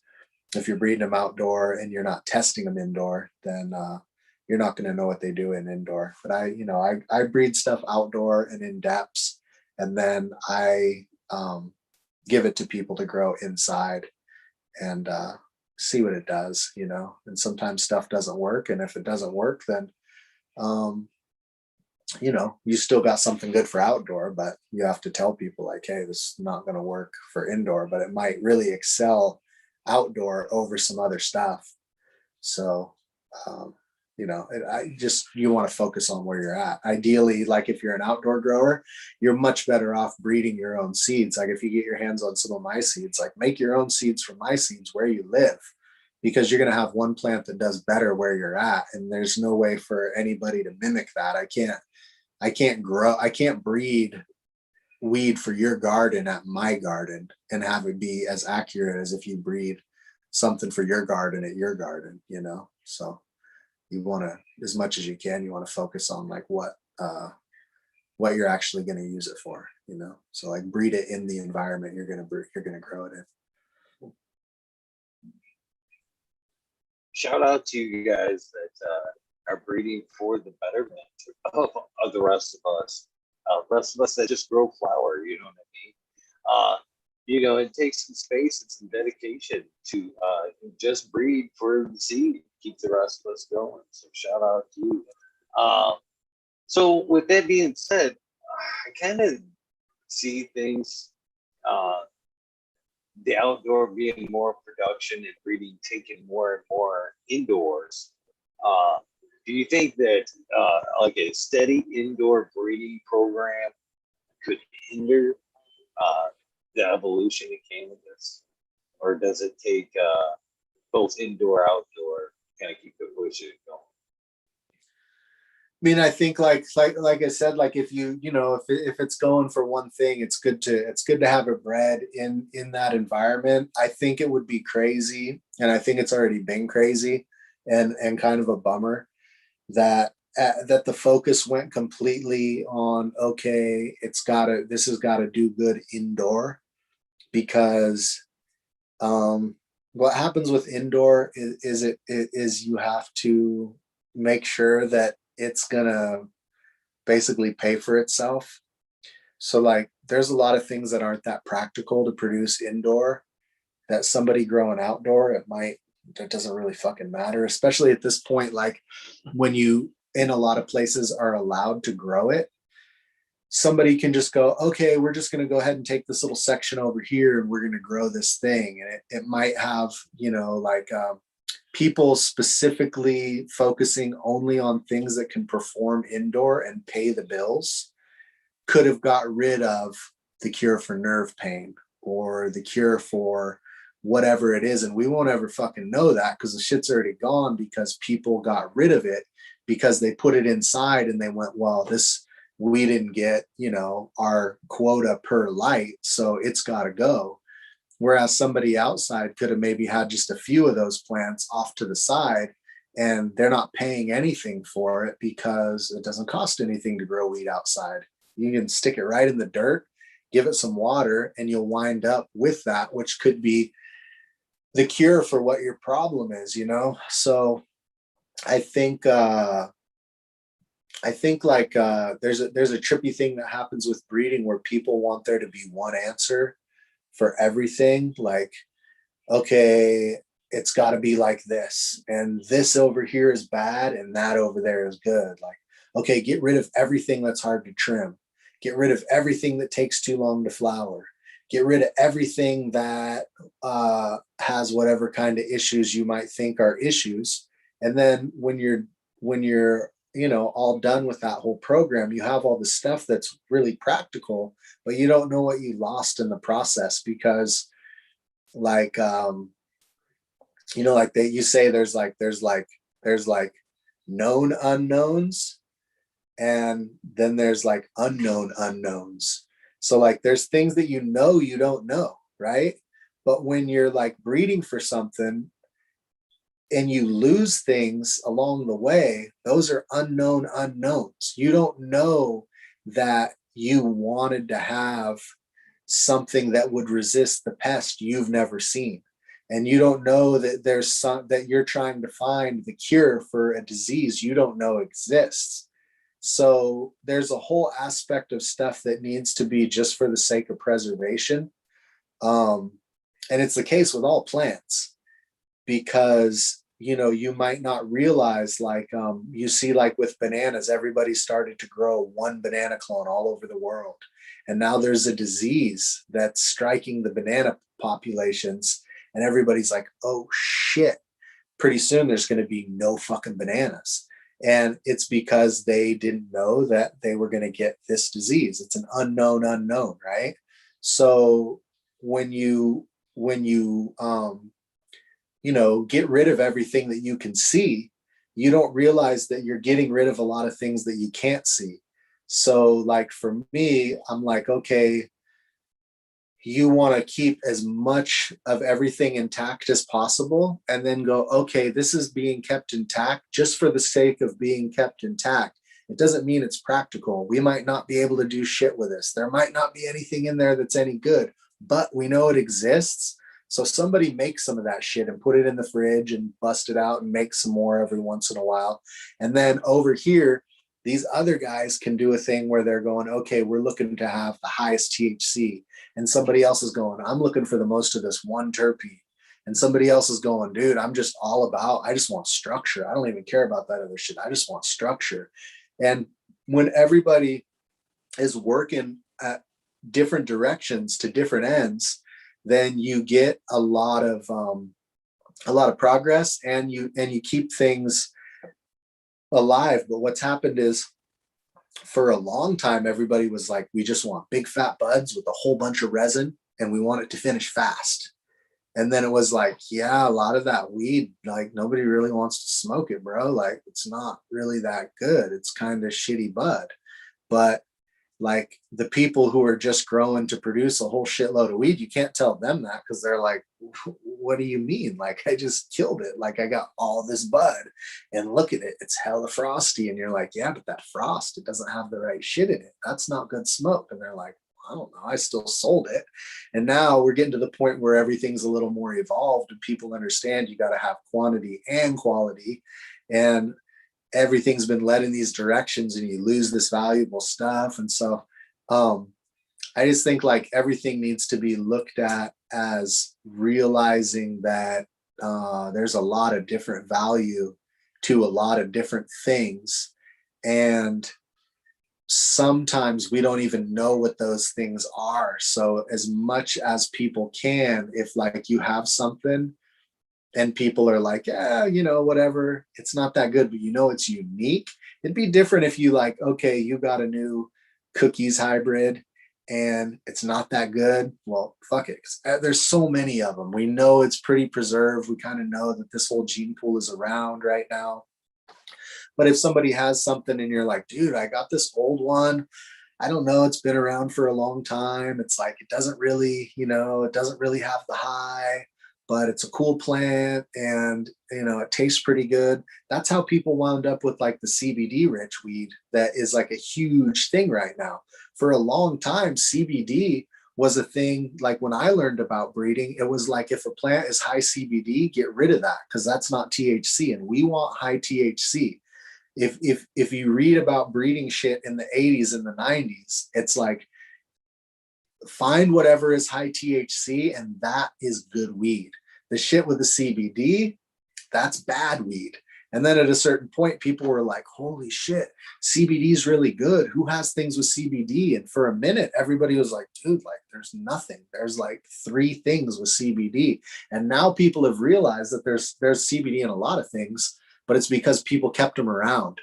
And so like, that's one of those things where it's like, well, you didn't know, and here it is. So, you know, do everything, everybody do everything. And then, you know, try to, you know, like if you're into something, just cause it ain't the thing, it's still cool, you know, keep that shit.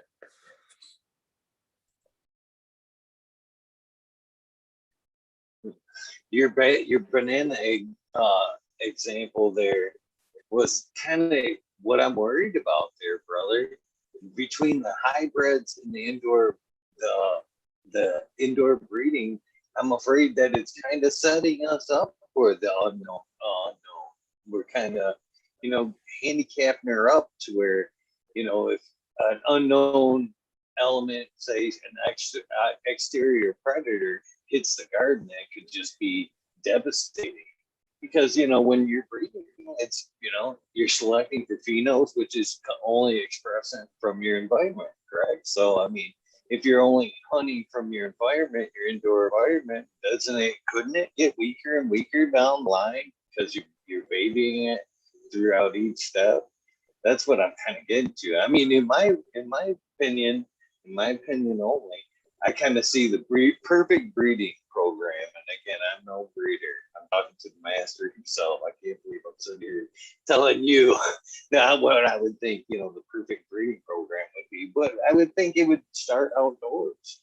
So you can get, you know, that 1,000 seed pop, get, you know, a full expression of what Mother Nature and the full spectrum of the sun could offer. And then you find out, you know, the things you like and kind of bring her indoors and, you know, maybe, you know, bring her home from there. But I think it takes both, you know, it definitely takes both. I don't know.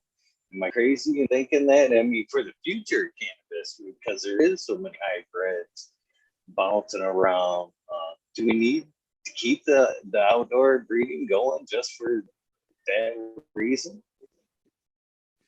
Yeah, I mean, I'd like, I mean, not necessarily like if people do it a certain way inside, you can, you know, you can get all the benefits, I think. I mean, not quite, but a lot of them. But it's real interesting because like I got like some Dutch stuff, and it was bred indoor for a long time. And I put them out here with my other stuff, and I had like all stuff that I had bred here for some years, and I put it out there side by side, and the Dutch stuff just got attacked by bugs that you would have never even known were here, like thrips, to the point where the plants looked like someone had walked through with a can of silver spray paint and just like fucking sprayed all the fan leaves on them. And then all the other plants were totally untouched. And then there was 2 or 3 Dutch varieties that were just fucking hammered by thrips. And I was just like, wow, that's crazy. You could tell they didn't have thrips, or they probably would have selected against that. But it's a trip to see that kind of shit. You don't really know how things do unless they're under those pressures. And that's the reason why, like, outdoor breeding, I always thought like, okay, there's like a lot of, weed in general has a lot of sexual instabilities in it. There's a lot of different lines that, like I was talking about that Northern Lights. So it was considered to be one of the most proven kind of bulletproof things that was around. It was really like, it was a great line, but like if you would screw up on the clone we had indoor and like heat stress it or something, you'd have seeded weed. It would, on the bottom, you would get the balls everywhere, just like people with the new modern hype, whatever, cookies and everything. It'd do the same shit. And it was from the 80s, and it was from Neville, you know what I mean? And before Neville, it was from people in like Seattle who were growing indoor and everything. So you would think like, okay, it should be stable because it was bred indoor. And then, I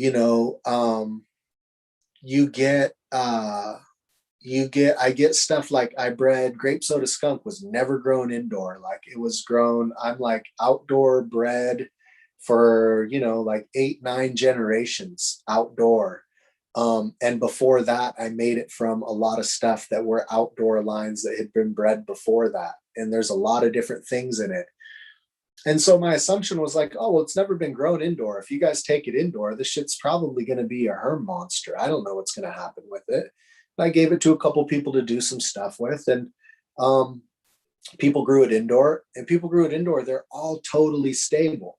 And then people made tons of hybrids with them, and then boom, they're all totally stable. And they made moms that sometimes are really unstable have totally stable seeds from out of them.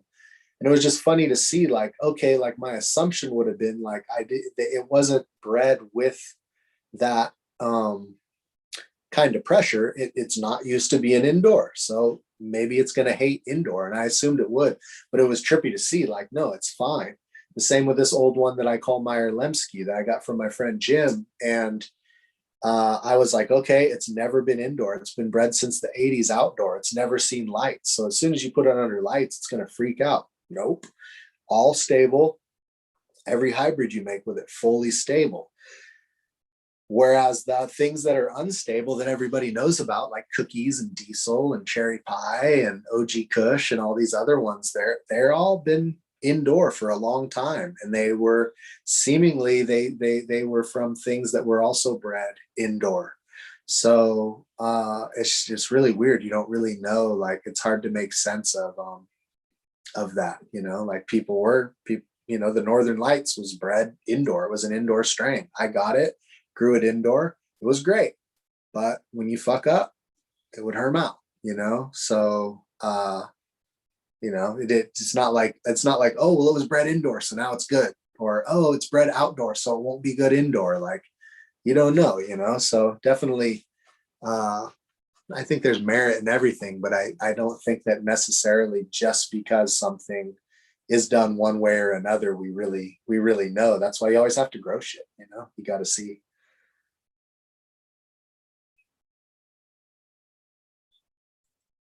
So how many different expressions have you seen, and which is the hardest to come across? Just in general, I mean,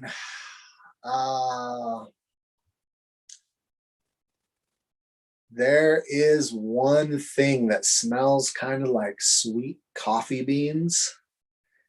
That's one of my favorite things. And I've only seen it a couple times ever. And that's a rare one.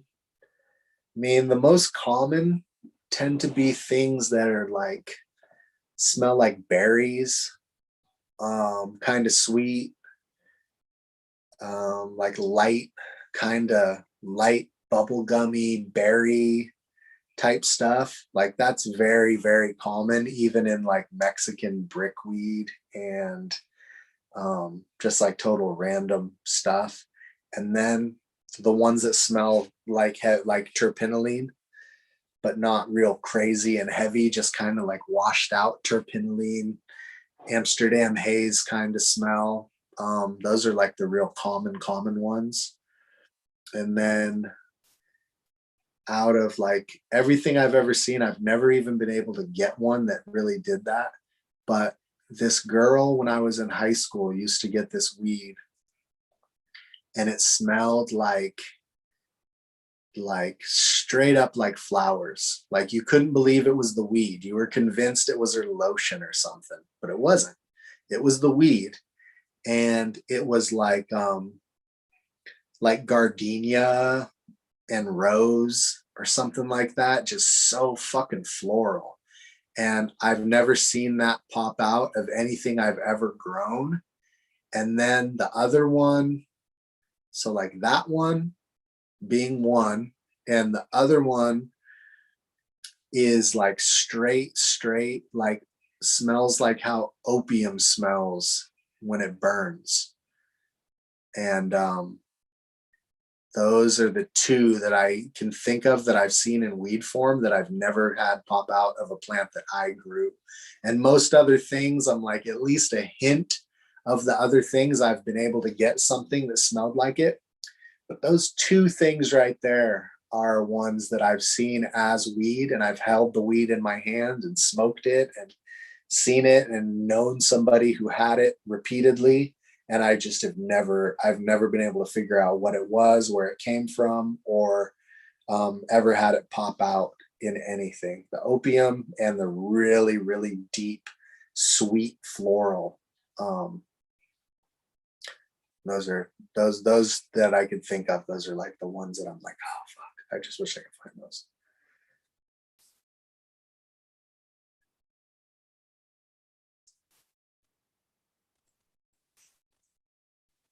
So, man, which of which has been out of all your meals, which has been some of what are some of its traits that you would say was the best? Which one do you have a certain male that you've kept over the years?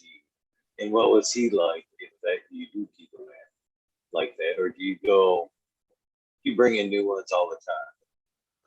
I typically bring in new ones. I'm trying to start keeping all the males out of populations as clones, at least temporarily, so that I can reverse them and see what their resin really smells like.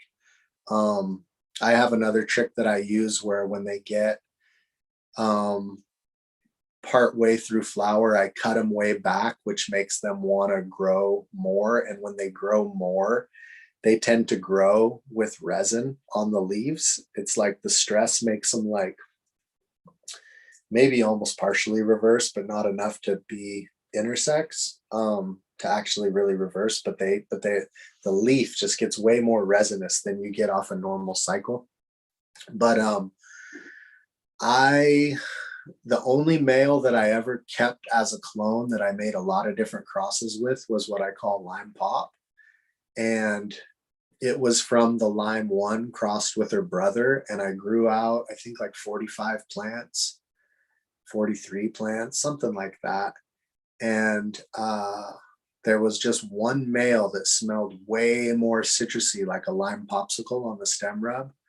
And I kept him around for a while, and I budded him to the point where it just like let a clone bud and bud and bud until it died, and it would get resin.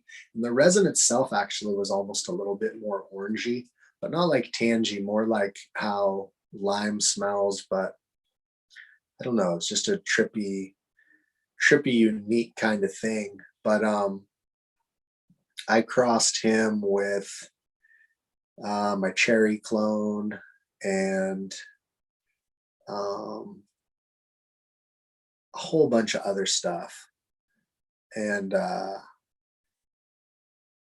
that was a cool plant. He was a little bit more rangy than most of the limes, a little more narrow leafed, but had the smell really coming from like the older lime stuff. So kind of a throwback into the real citrus heavy stuff. And just a really nice, a lot of really nice terps out of that. That's what I made. Lime Pop Kush was with him, Cherry Lime Pop, 87 Lime Pop. All those are like whatever is not Lime Pop in the name is like whatever the mom was. So like Lime Pop Kush was OG Kush cross Lime Pop. Cherry Lime Pop was Cherry Pie Bag Seed cross Lime Pop. And yeah, those ones all came out pretty cool. A lot of cool stuff came out of that. And then he just got lost accidentally being in a greenhouse in the winter, and the heater died in there the same night that it got really unusually cold. So it was just like the bad luck of two things lining up. Didn't really need the heater, but needed the heater that night, and that night the heater died. So I lost that one probably 2016, maybe 2015, right in there. And I had him from 2012, and it just kind of bred him with a whole bunch of different stuff. So he was a super cool male, and that's the only male that I've really cloned that I did a lot of stuff with. But what I typically do is any male I keep, I cross it with his sisters, and then I put other stuff in there too to make some outcrosses. And that's usually what I do. But right now I have like a Gelato 33 cherry limeade male from last year that made some cool stuff. And I have a Ghost OG cross lime pop male that I cloned because I didn't have many of those seeds left. And I have some Lime 1 cross grape soda skunk males. I have 3 of those from the F2 that were like the nicest, skunkiest ones. And any other males cloned? I think those are the only cloned males I have right now. And I kept those because I made seeds with them. And I want to see, they're all getting grown out. And if anything's really killer, then I can recreate it, which is cool. Because then instead of being like, yeah, there's only a couple of these seeds, I could actually put out a bunch if I want. So I'm trying to, keep males around to recreate the same seeds. Because when things work, people really want those ones. They're like, yeah, no, I want that one. And you're like, well, I have these new ones, people, I don't know that one. And then by the time they know that one and they want it, they're all gone. So it'd be super cool if I could just recreate stuff. And that was the goal with the lime pop till I lost it. I was just trying to find a few cool crosses that I could put out with him that I could just put out forever. But, shit happens. So.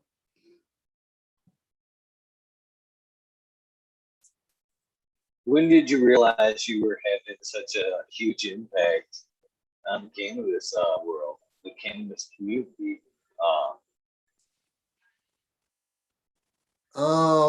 I mean, it's a weird thing because I think like in little circles of people who grow stuff, I think like everybody kind of has the stuff that they have faith in. So like there's like a group of people who really like to grow my stuff.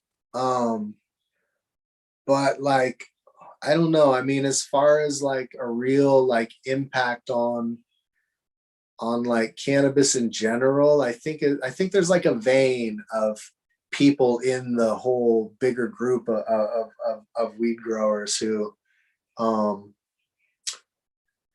got their hands on my stuff and like it. And so I think like people who like my stuff really like my stuff, but I don't really know the extent of the influence on everything. Just in comparison, there's just some there's some breeders who their things are like so everywhere. Like I use stuff from certain people that I'm like, I know everybody's used this shit.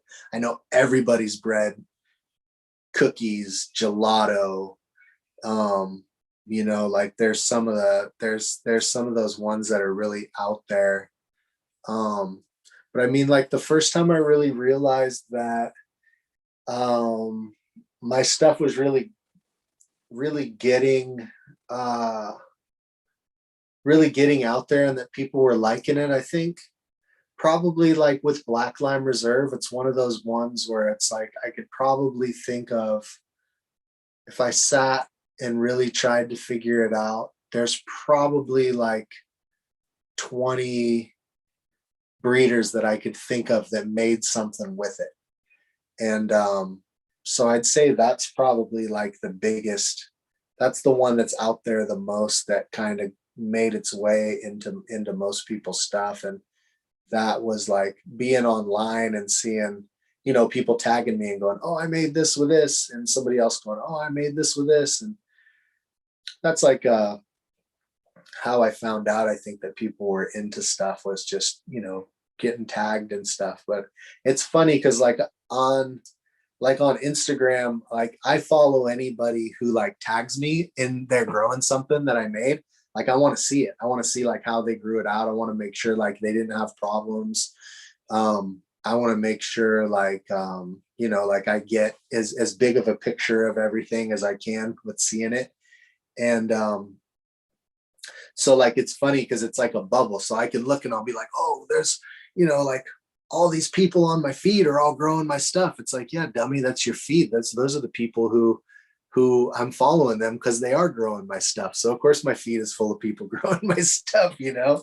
But I think like as far as like on a general explore feed for most people's stuff, most people are seeing like those real classics still, and the stuff that's really taken over. Which for the most case, people are, it's not even really bred. The biggest things, basically, if you have a list, I think of probably the biggest things ever, and right now, I think none of them are really bred. You know what I mean? Like OG Kush, Sour Diesel, Chem Dog, cookies, gelato, Skittles, runts. Like, you know, like if you keep going, there might only be like a couple more. But it's funny because if you like look at the stories of all of them, everything that's really the most huge, it's like the people who had it, who are like the breeders. If you really ask them, they're like, we didn't breed it. Well, no, like you ask Chem Dog, dude, where's Chem? What's it? He's like, oh, fucking pulled it out of a bag of weed, you know. So it's kind of a trip that like, you know, someone like me can just like breed, do all this different shit. And it's like, cool, go ahead, you know, do whatever you're doing. But still the most popular weed's always going to be coming out of a fucking random bag of weed that nobody knows where it came from, you know. That's trippy shit. It's cool, you know. That's a weird thing. It is weird too, because even in the bags, man, they always got mixed up. How many times, even, you know, you'd get a batch and be needing this quarter needed a little bit more. You know what I mean? What'd you do? You broke into the other batch out of something completely different, made up the difference. So, you know, what was actually in the bags of the bag, where you got the bag seeds, could have been a little bit of this, a little bit of that. As long as it weighed back in the day, Yeah, they could have made a mix of 3 different things back then. Yeah, there's nothing to So say what that like, is? sorry, there's Go ahead, nothing I'm to sorry. say that like that there's nothing to say that like Chem Dog, when you have like Chem 91 and you have Chem Sis, like there's nothing to say that those are the exact same things. Like one of them could have come out of a bud from here, like they just came out of the same wire of weed, and they could have been half siblings, or they could have been like, you know, that shit's all interesting when it's bag seeds. Like the mother of cherry limeade is a cherry pie bag seed. I assume it's an S1 because that's when I grew the seeds that it came with. Like they were, you know, I had another I had another one and it was very different, but the same. It had this, stuff that should have been in there. And but yeah, it's just goofy because you don't, nobody really fucking knows with a lot of this stuff. It's all random. What's got you excited currently? Right now I'm doing like a bunch of the Lime One cross Lime Pop. And then I have the Lime One crossed with 3 different brothers of the Lime Pop. So those are back crosses, both of those. And so I'm going through those and they're looking neat. They're all overgrown and unruly right now. I'm going to have to cut them in half to be able to dep them. But I had to keep them going until they sex and had some nice, like after I transplanted them, they looked a little rough and I wanted to take nice, juicy, healthy clones off them. So now they're all big. They're like as big as the hoop and I'm going to have to chop them down, but those are super cool. I have one that was my OG cross Jaro. And I got a clone out of it that was like a rare throwback to the Black Affy in it. And it's got that like really cool high and really killer smoke that's like very different. I like it when you get one that pops out where when you smoke it, the smoke feels different in your chest and in your throat and everything, where it's not like where it's very like smooth and steamy and dank. And like I got one that popped out that was like that and I just fucking love it. And so I'm going to breed that with some stuff. I got some grape soda skunks that are like my most worked version of it that came up and are really killer. And I got a really, really nice male out of that has just the smell that I'm looking for. And a lot of times, like some strains you can't go on stem rub at all. And some strains you can learn what stem rub to look for, even though it's nothing like the smell of the weed. Grape soda skunk, the ones that smell like I want, the whole plant smells a little like that. So it's cool because that's how I was able to breed it to be really true breeding. So I have those really cool ones and that cool. I have the killer male popped out of that. I have this really cool old clone called Sweat, and I crossed that with Deep Chunk, and those look really neat. I'm going to put those back on the Sweat to get the Sweat side to pop out. And I have a lot of old cherry limeades that I started that are like I have a lot of cherry limeade that's like F6, but I started like a lot of like F3s and F4s to go back in there and find things that I might have passed up or that I know for sure I passed up to get some of these more sharp, trippy ones. I went back into my pinas. I went all the way back to the F2.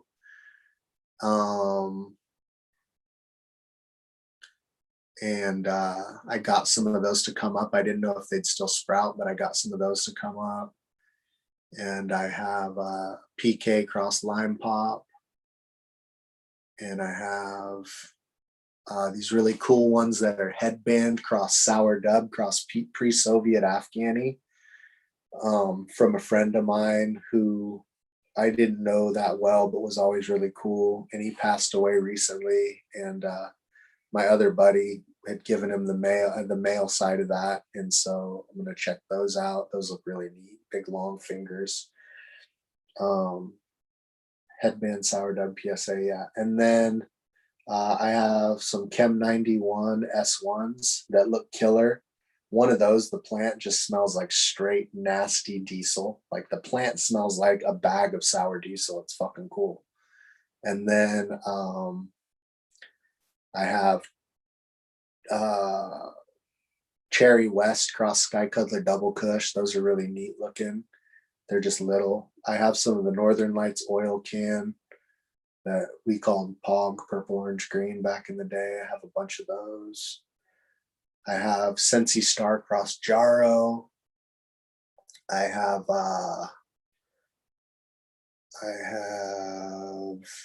these animal cookies cross cherry west cross sour strawberry, and I've bred those now. I have F4s of those going, and in the generation before there were still a lot of the weird OGKB mutant looking plants, and now these don't have that anymore. And I bred like the tallest male to the tallest female, and they don't have any of that weirdness to them. So those might actually be really cool because it's like a big fast growing cookies plant with even a little more resin.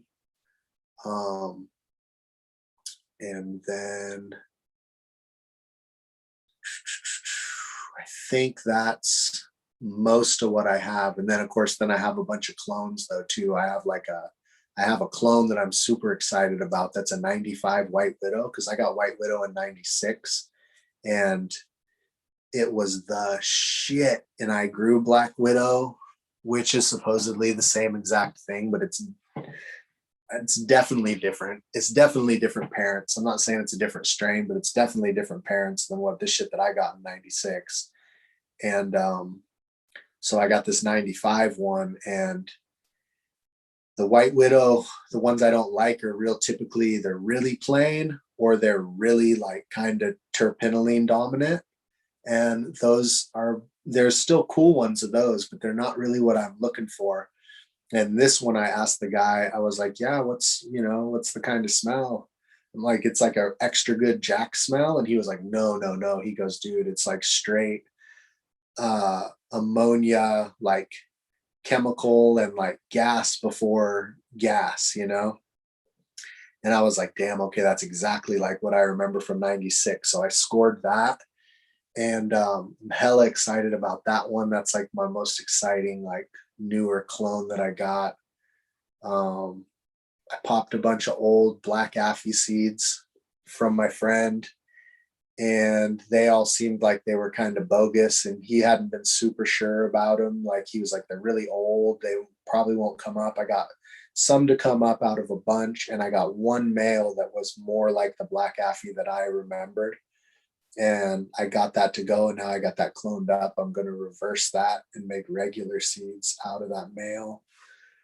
And then I got a bunch of other clones. I'm going to make the Sensi Star back cross with the Sensi Star cross Jaro. And then some random shit. But those are all the ones that I have going from seed. And then those last couple, the White Widow's a clone and stuff. But those are like all the ones that I have going right now. It's like, I think like about like 2,000 plants. I think like 1,400 seeds popped. And some of them, like if they're not, some of them will wind up maybe getting cold. And the males, I won't wind up cloning all the males, but I'm going to try to clone a lot of the males, keep a copy of them, and then reverse them to see what I'm really working with before I use them. Because then that, that should kind of streamline stuff, because you can't keep everything, I try to keep all the girls.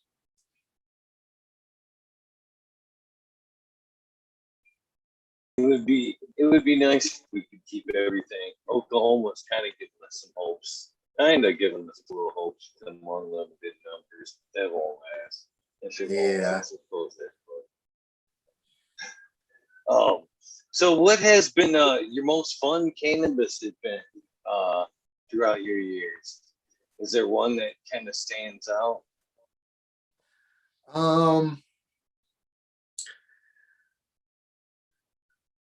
I think probably the funnest is probably like there's a little farmer's market that they used to have at Area 101.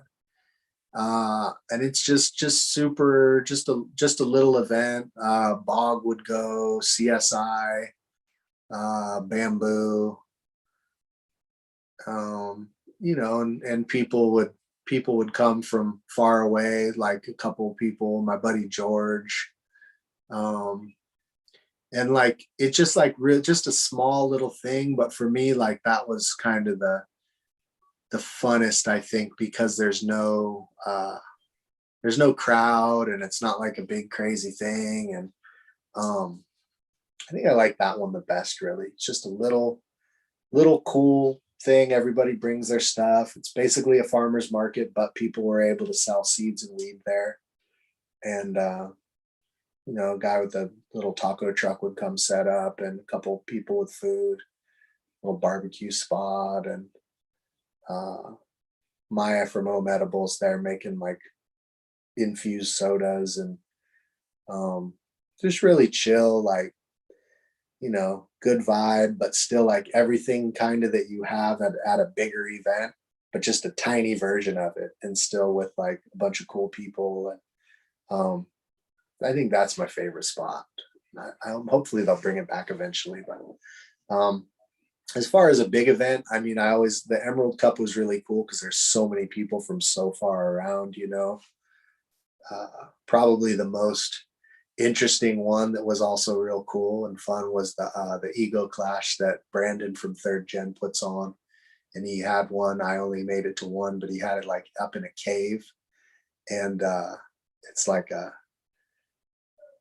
this crazy cave, like you're in a cave, you know, like it was just some crazy shit. And that was cool too, like cool group of people there and stuff, and put on a cool event. That was super neat. But yeah, I think, you know, I think the little tiny one is really my favorite. It's just super mellow, you know. Since you mentioned the mushrooms a few times, I can't help but ask, have you ever been to the psychedelic after parties at the Emerald Cup there up Tim Blake's there? No, no, I never have been. I like the Emerald Cup, like I went a little bit early out a couple times, just like went in there pretty quick, and then went back to one, and that was when I was at the Mateel and was there for a little bit, and ducked out. And then after that, I started working at a booth there and stuff, and then I'd just be so burnt out, and I've never made it to any of the after stuff. Like barely make it to dinner after those things. You know what I mean? Just like fried, standing too much, talking too much. Yeah.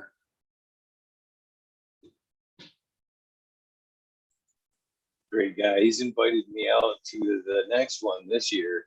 Hopefully I get to make it out there. Yeah, I also actually extended the invitation to the after party. So hopefully I'm down. If I will muster up the energy somehow to do the after party. I don't know. That kind of invitation, I most definitely would. Yeah, for sure, man. Yeah.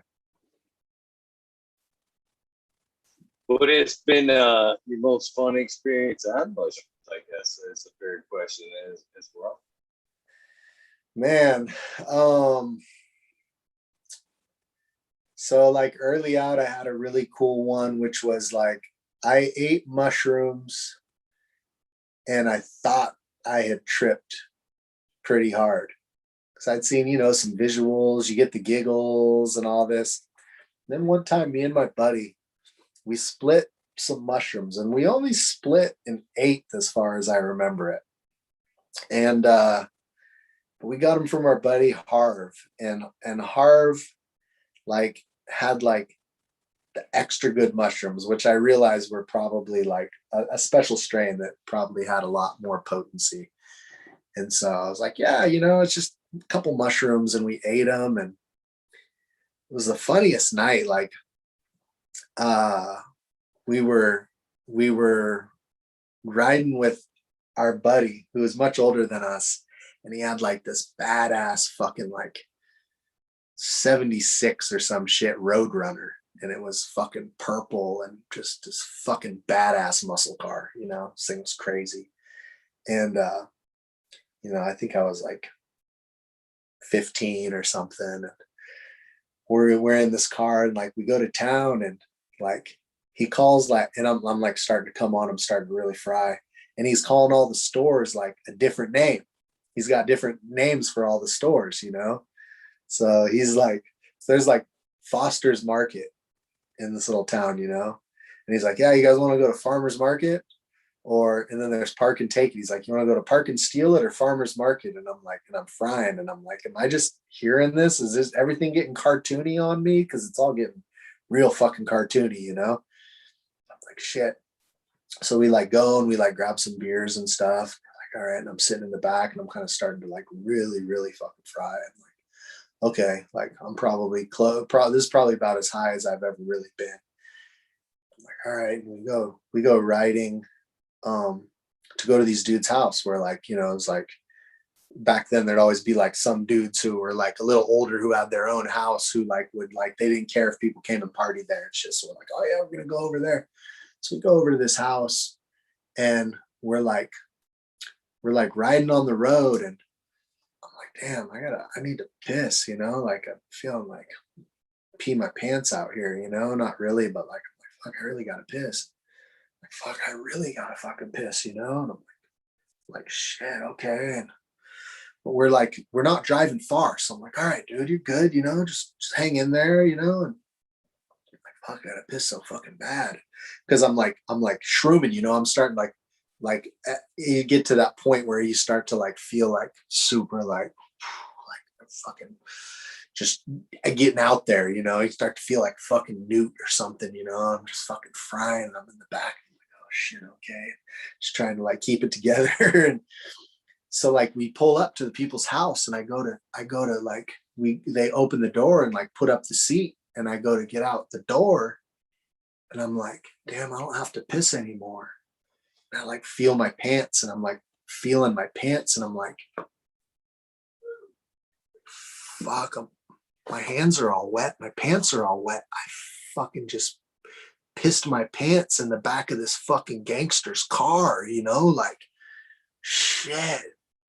Holy shit, I can't believe this, you know? And you're like, you know, you're on shrooms and you're like, whoa, like, fuck, I have a body and I'm made of skin and shit. I'm like, just all fucking totally salamandered out.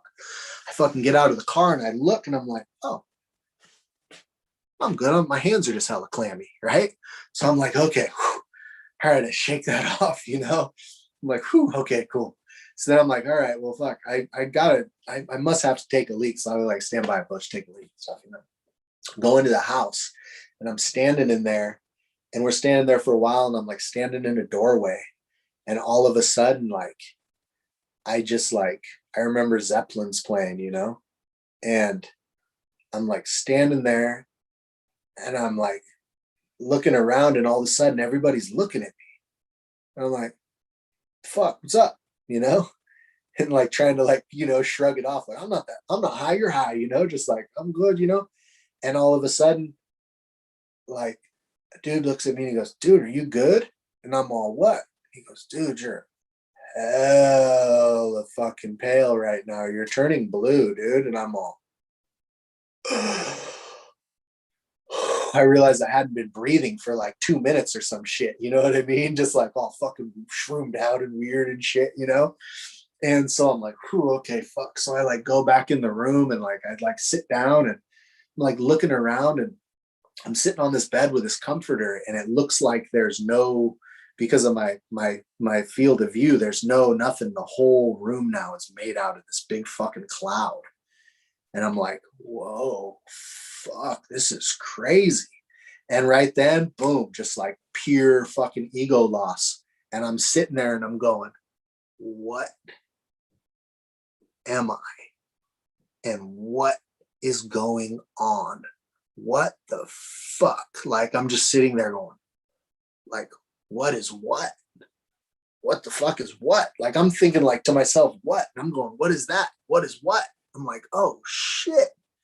I don't know what I am or what that question even is or any of this shit. And I'm just sitting there and I'm like looking at the walls and I'm like seeing these fucking drawings of writing on the wall and I'm like reading the names and I'm like, am I that?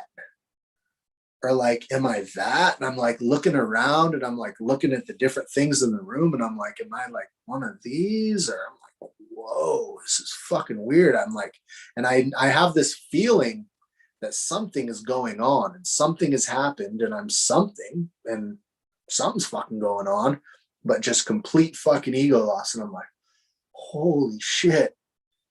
And my buddy who I'd split the mushrooms with, he walks in the room and he opens the door and he comes in and I'm like, boom, I like said something to him like, whoa, dude, shit. Okay. Then like I start to get an idea like, oh, damn. Like we're like ate some shrooms, you know? It's like it's kind of there. I'm like, we ate some shrooms. All right, cool. He like walks in and all of a sudden he like opens the other door and he walks out the door and he closes it. And he like, you know, a couple seconds later, boom, he opens it back up. And it's like he had just walked in the closet and closed the fucking door thinking he was going into some other room. He was like frying as hard as me. And I'm like, oh shit, okay. All right. And then I'm like, okay.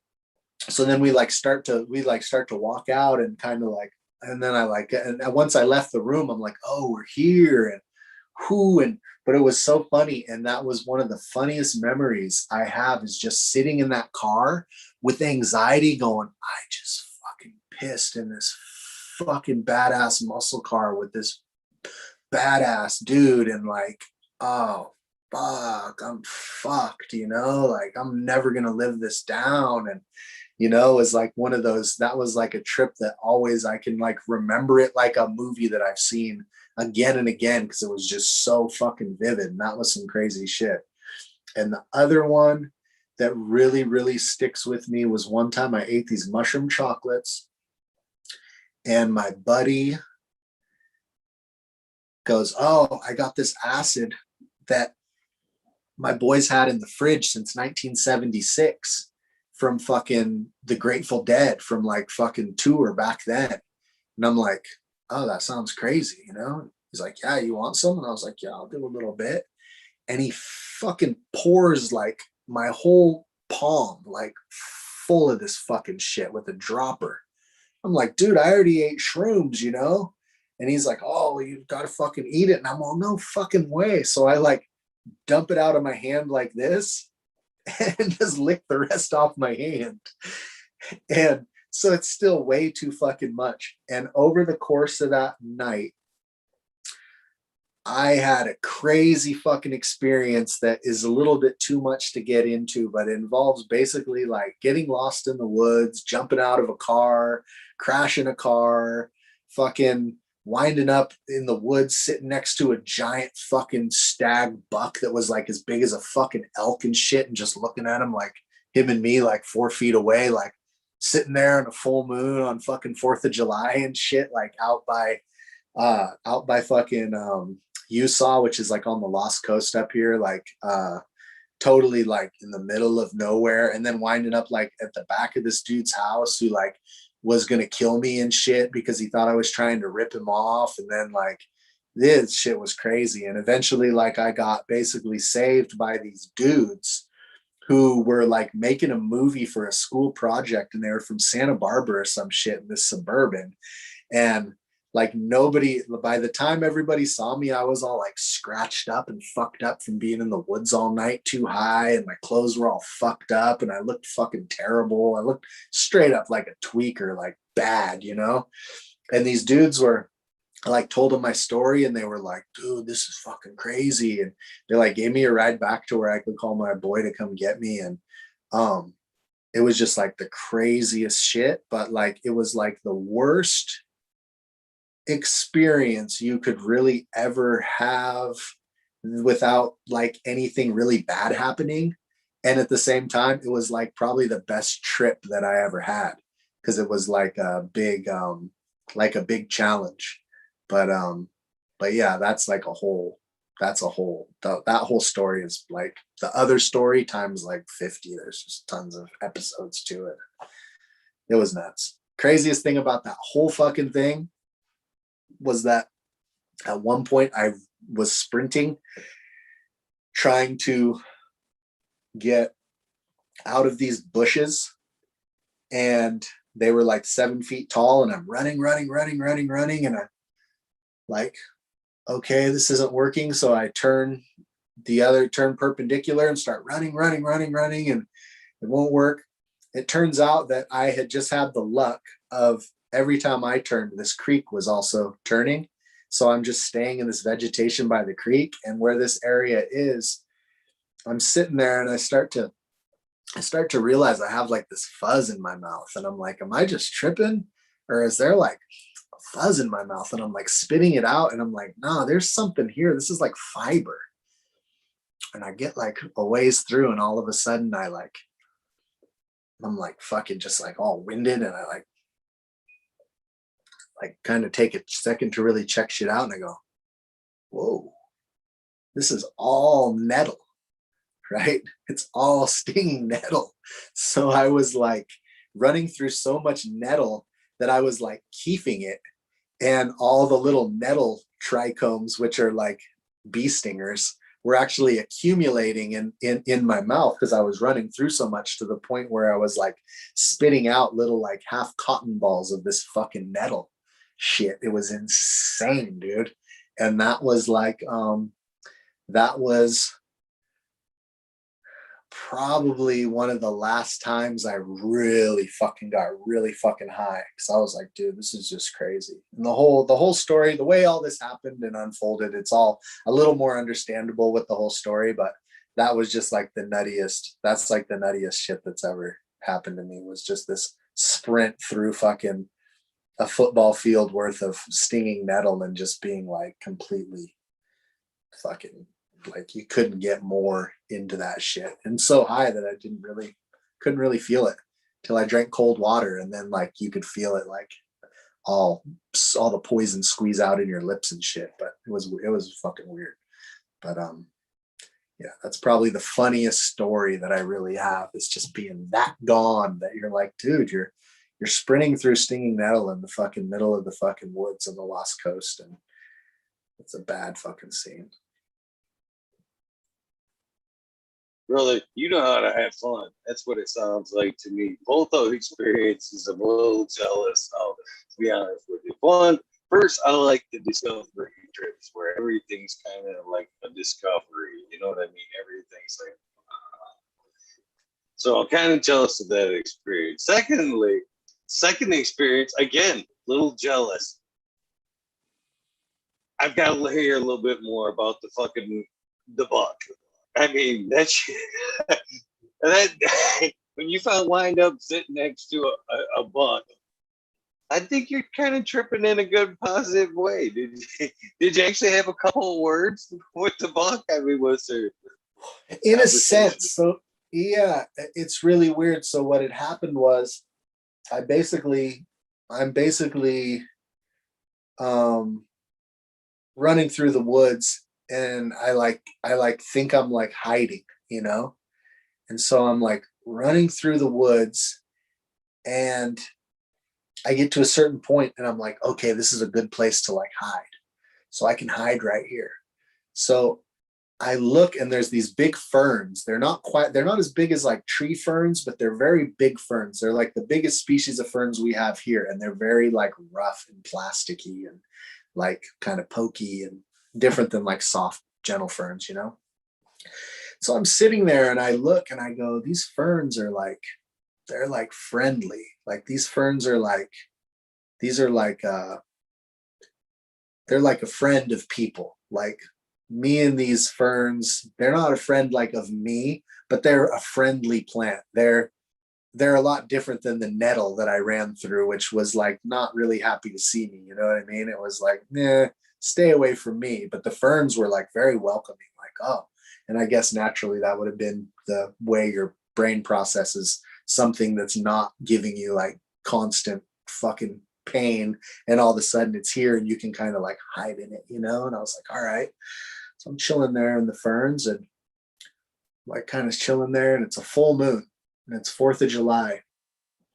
And I'm like sitting there going, okay, all right.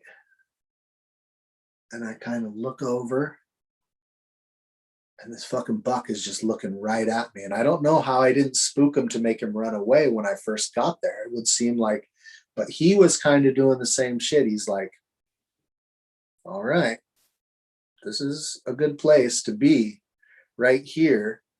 And I'm just looking at him, and it, because it's a full moon, I can see him like really clear. And he's just like looking at me like a horse or something, just like chilling, like looking. And I'm like, wow, this is really a trip. Like he's very calm. Like it was like he looked at me in a sense and was like, oh yeah, you guys are fuckers, but you're all right, because I can tell you're fucking high or something's going on. There's something not right with you. You're like, he's like was not intimidated by me, because he's like, oh, you're a wounded one or something. I don't know. It was like I was just so like high, either like there was a thing where he could tell that I just wasn't, somehow it seemed like he could tell I wasn't a threat for whatever reason. And I just sat there and I looked at him, and he just kind of like looked at me like a dog or a horse, you know? And I mean, his antlers were huge. Like he was like a big buck, like as big of a buck as you're gonna see. I don't know. He must have had like 6 points on each side or something, you know, 8 points. He was really big. And after a while, he just like stood up and like boom, boom, boom, jumped away. And I was like, oh, that was fucking trippy, you know? I'm just like sitting there and I'm like, oh, this is crazy. And I'm like I feel like I'm supposed to be having a bad time because of like my circumstances and everything. And at the same time, I'm like, wow, this is really fucking neat. Like I'm just, because, you know, like really clean acid and good mushrooms, they give you that appreciation for like the fact that you're like alive and you're like built as this machine that can kind of go everywhere. And I'm just kind of like, whoa, like I have all the abilities to do whatever I need to do right now. I just have to kind of figure it out, and I'm cool and I'm out here. And like it was really a trip, man. It was a cool, like all said and done, I was like, wow, that was a really cool experience, you know? But it was like hellish in a sense too, you know? It was a weird balance of like the challenging, terrible high and the reward from it, you know? Super neat. It's a beautiful place too. I think mushrooms and psychedelic LSD do kind of open you up to that kind of spirit realm with nature, where I've heard a lot of people say the best place to take shrooms is go out in nature, because you kind of get that connect. So, and it doesn't surprise me that the buck you felt like he knew that you were no threat. You were probably on his wavelength at some point there. uh Now, you did mention the National Geographic guys. Was they in at kind of this point? I can't help but wonder, as you tell the story, if it wasn't like third person, you observing the buck observing you, and the National Geographic guys watching you all going on. You don't see this shit too often. You know, so right here. Turn the camera over there. Fuck what the beers are doing. Watch this guy. yeah, so the dudes were like making more like a road trip movie or something, right? And they were like some college kids, I think. And the trippy thing was I was like right there, and I get to this dude's house, and it's like the first house I can find. And I'm like, all right, I'm gonna be polite. I'm gonna wait like till the sun comes up, to like wait till they're moving around and stuff, and then just ask if I can use their phone, you know? And so the dogs are like barking at me and shit. And I'm like, oh man, this is fucked up. Like, okay, you know, and I'm still waiting. And I like go, and there's like an overflow from a water tank. And so I like wash myself up and try to like make myself kind of like presentable and shit. And I can't see myself. I don't know. I'm all fucking cut up and everything. So I'm like, okay, I'll wait until the morning. And then so like I go and I like see like this guy like pulls out and leaves. And then like there's a lady walking around, and I go, hey, excuse me, you know? And she's like, hey, what are you doing? You know? And I go, well, I got lost last night, and I'm like, I'm I've been just kind of sitting over here because I didn't want to bother you guys in the early morning. I've just been waiting until you guys started moving around. I was just wondering if I could use your phone, you know? And she's like, oh, we don't have a phone. The nearest phone is over, you know, this next little town, which really isn't a town either. It's this tiny little place. And so I'm like, oh, okay, you know, cool. And I'm like, you know, do you guys have a car? I'm like, I think I had $150. I go, I have $150, you know, I'd give you just for a ride just to the Westport store, you know? And she goes, oh no, you know, my husband has the car and blah, blah, blah. So I'm like, okay. So I'm like, is it okay if I if I you know, is he coming back soon? And she's like, yeah, he'll be back pretty soon. And I was like, is it okay if I hang around out here? I'll just stay here, you know. I don't want to like freak out your dogs and stuff. I apologize for them barking. That's why they were barking, because I was over here. They're like, and she's like, oh yeah, no, okay, cool, cool. Well, her husband comes home, and this motherfucker is crazy. Like, he's like the dude who people are afraid of in this area, where you're like, if you get caught on their land, they're just going to dig a hole and put you in it, you know? Like, it's like that guy. And I'm like, fuck, son of a bitch. All right, well, you know. So he's like, you're just out there fucking casing my shit, and you fucking coming early because you're going to come back when everything's budding and rip me off. I've seen this shit before, and you motherfucking tweakers and this and that. I go, look, dude, I'm a weed grower too. I would never touch your plants, man. I go, I washed my face with your overflow up here. I've been lost for the night. I was just, you guys are the only house out here. I've walked around everywhere. I'm just trying to like see if you know, I can like use a phone or get a ride somewhere. I got $150 in my pocket. Like, I'm not a tweaker, you know, like I'll you know, like, you know, I'm cool. And he's like, yeah, fucking right.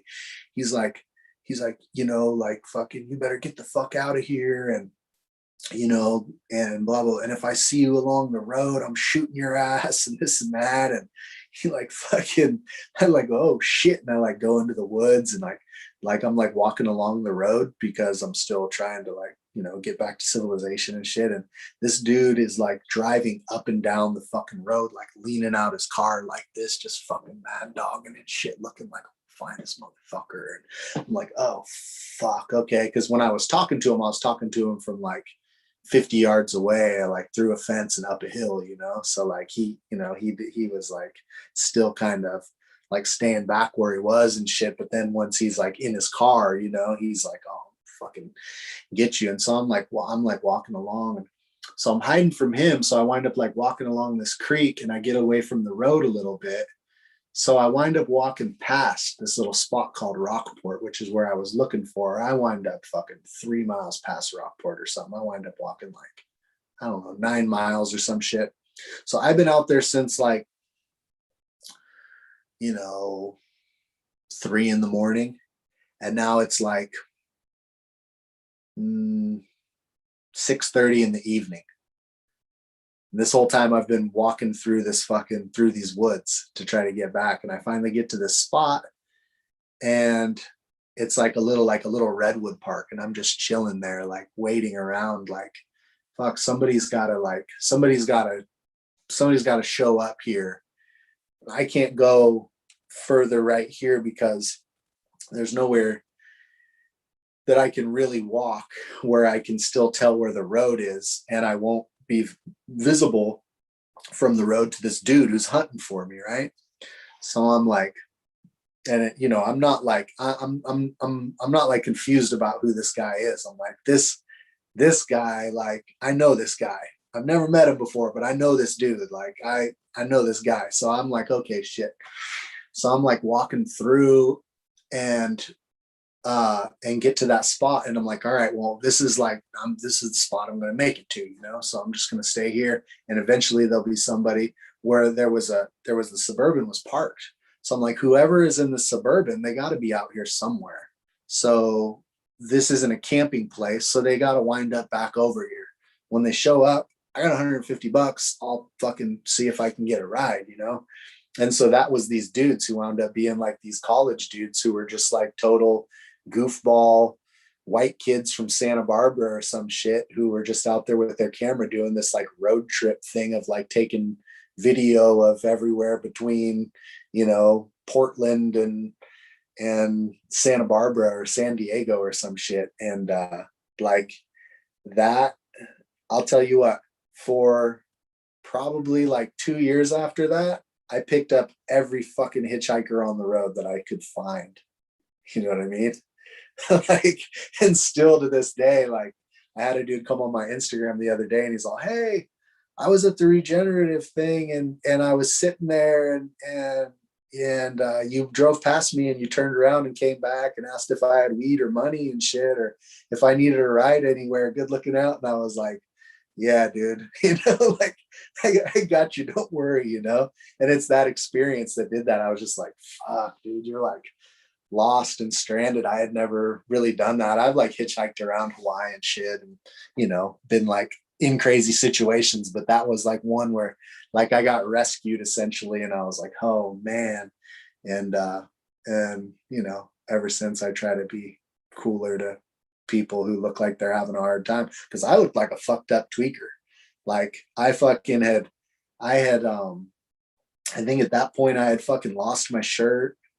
I had like these like warm up thin pants over like some board shorts and I wound up tearing the shit out of them. So I had like board shorts and flip flops and my whole body was cut up from head to toe from berry bushes and shit. Like I was like painted in blood. Like there wasn't blood on me anymore, but it was just like my whole body was just like completely like I just looked fucked up. I looked like I looked like you had to be on some crazy fucking drugs to do this shit. And I was, but in a different way than people would have thought, you know, by being in the fucking dark and falling off a cliff and getting stuck in the fucking brambles and having to like pull myself out and cut myself out with my pocket knife and shit and all this crazy shit, dude. And I was just like full, like I was like so full of thorns and fucking nettle and fucking swollen. And I had long hair, like longer than this, like a couple weeks before that, I think, like, you know, like down here. And I always looked like a, you know, like a cool hippie kid. And I had cut my hair short and I hadn't had short hair for fucking like the whole time. I hadn't had short hair since I was like 13. So like I cut my hair short and then I'm all fucked up. And it was just like, I had like there was nothing to make me look like a friendly person. I just looked like a fucking crazy, fucking strung out motherfucker in the woods, you know? Shit's crazy. But so like still now, you know, even if people look like they're questionable, I'm like, I don't know why the fuck they're questionable. You know, they could be having a rough patch, you know, it changes your perspective to have some shit like that. That was funny. Funny shit. That was a couple of amazing stories. Thank you for sharing, man. That's fucking. Yeah. It sounded like a lot of fun, but there towards the ending there, it does sound like a long night on the second experience there. But quite the fun one, though, it was. It sounded like. Depending on how you look at it, I guess. It was a very positive experience overall. You know, it was a growth experience, and you know, it is what it is. But you can look at it different ways, and it could have been like a very, you know, it could be like something that like was, you know, freaked me out and shit. But it was, to me, it was just like, wow, this is kind of cool. Like I always wondered what would happen if I was like kind of stranded or lost, or in it. The reality was it wasn't very major because it was, you know, like I was still you know, it's just there was these weird little challenges. It was like, oh, this ain't that hard, but now there's a dude trying to kill you. So now it's a little bit, we just changed the challenge for you, you know? And I was just like, oh, fuck, all right. Jeez. And not to mention, you know, so high, there's like an extra level of paranoia there. And like the whole thing was super trippy, you know, like, yeah, no, there was all kinds of levels to it and shit. And all said and done, it was cool. But you asked me that story. I tell these stories because I do a lot of like podcasts, a lot of content. I touch on a little bit of stuff, but that's a story I don't think anybody really knows beyond maybe like a little mention or something.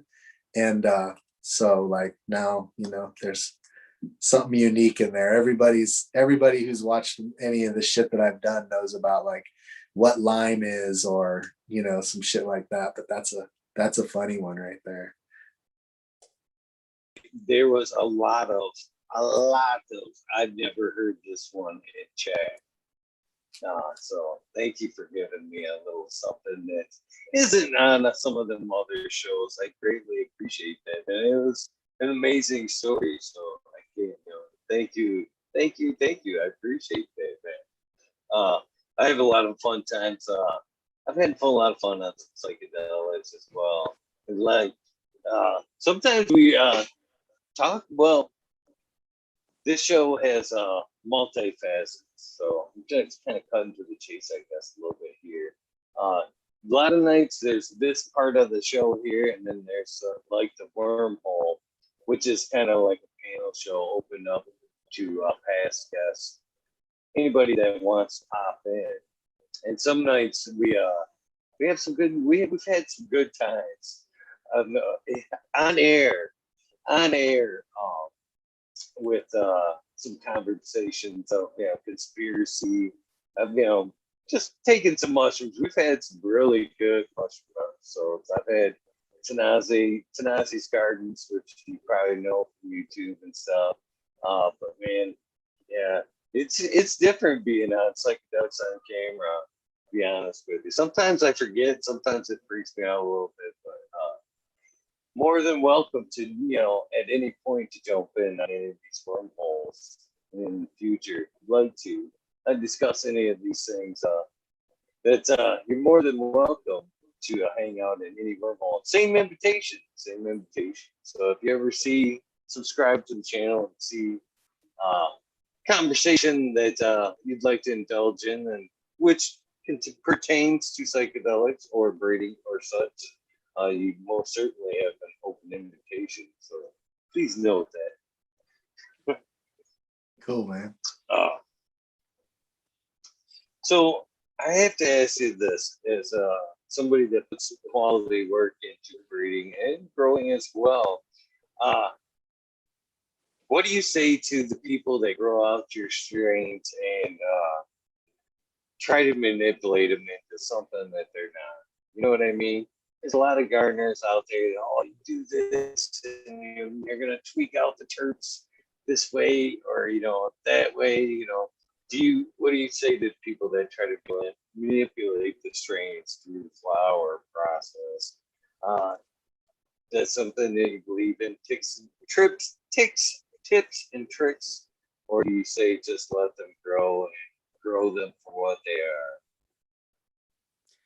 I mean, my thing is I just kind of try to like not fuck everything up, you know, like let them be themselves by giving them what I know will help them without hurting them, you know, like that's my style of doing stuff. But there's some people who play with using different light intensity, and you know, like real specific like dry back on the roots and all that stuff. If people really know what they're doing, it can be really cool. But everything, I think you kind of need to learn it in increments. So it's like, okay, you're already growing now, okay, then you can try this technique, and then you can kind of have that in your tool belt. And then, okay, now add this technique. Okay, now they do this, and then they start doing this and they do that. But what happens a lot of times is people are just like, oh, so-and-so told me to try this, and then my other buddy told me to try this, and people try like all this shit at once, and it's just all a bunch of bullshit, and it winds up messing things up, and it's hard to make sense of like, well, what was it, this or was it this, and who knows, because people just go too crazy with everything. But I think it really comes down to, yeah, if you're like proficient at doing things, like, then cool, you know, do them. But you know, I've just seen over the years a lot of people do a lot a lot of shit where it's like, all right, there's too many cooks in the kitchen. There's just too many concepts that are all trying to be incorporated. And so, you know, like for me, I like to have like some good soil with good food in it, and try to nail the watering cycle so that the plants stay really happy, and then try to cut it at the right time and try to dry it right. And for me, like I've never seen any weed that like goes above and beyond that quality wise. If you can start at that base or whatever technique, like I'm not telling people like you have to use soil and it has to be organic. I've seen good weed grown different ways. The majority of the best weed I've ever seen has been soil grown weed, but I don't know that that has anything to do with what's really going on, or if that just means that a lot of people who do that are also a little more likely to maybe take the time to not rush the harvest to get it out and get the next thing plugged, or not likely to try to rush it out of the drying room or whatever. So I mean, I don't really know exactly with that, but I you know, I think you want to keep it as simple as you can, unless you know you try something else and it turns out, wow, this worked really good, and then do it. But yeah, I just always do things really simple, and with a big emphasis on trying to make sure I don't ruin the weed between that point when I decide it's done and when it's going to get smoked. You know, I think that's a good, you know, a whole, you know, 30 or 50% of the process in a lot of cases. I do have a question for Chad before we move on to that. I'm curious, as somebody, as a breeder, I'm sure you grow your stuff seeded and, you know, Sensimelia. What are some of the difference that you know from a Sensimelia bud versus a seeded bud of the same strain? Do you know some difference in the high? I've never paid enough attention to really know if there's a difference between the seeded version and the not seeded version. I think that once your weed is seeded, it's not going to smoke the same, because those flowers, they get a little bit more full, and the resin gets a little further apart, it seems. So I think maybe like I wouldn't be surprised to see that seeded flowers maybe test a little bit lower as far as the percentage of what's resin and what's weed. But as far as like the like the character of the high or anything, or you know, I don't think there's that I mean, not enough to really to jump out at me. And then as far as like the quality, like if you lightly seed things, then it's like there's some weed that's seeded like up to the middle of the bud, and then there's weed that's not seeded. And so it's like, you know, but if the weed's fully seeded, you can tell when you break it up, it's just everything's kind of like stretched and thin, and the resin, it's just not, to me, it's not really the same. So I think there is something to seedless weed being better, but like as far as if I was just using it like really for medicine, and not as like an enjoyable smoke where it's like more of a treating it more like a food and drinks type thing where you're enjoying it on that level of senses of, you know, I don't think there's probably too huge of a difference really. I think you're rolling up a joint, and you know, you're gonna get, if it's stony weed and you seed it, it's still gonna be some stony weed.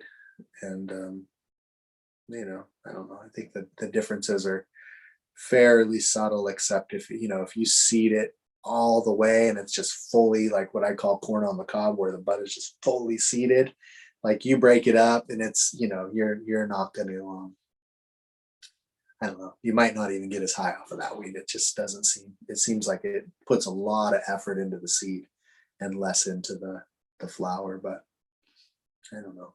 I've never really like tested it.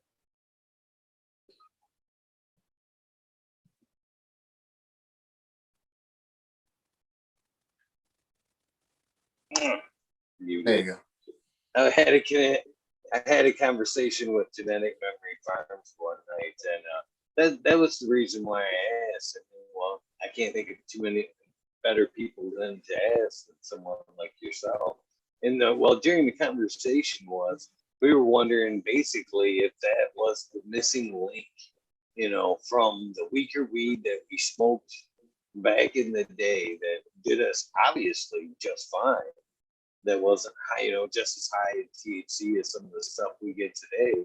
We were wondering if it wasn't that something that happened during the seeded phase that the bud produced something that's kind of the missing link.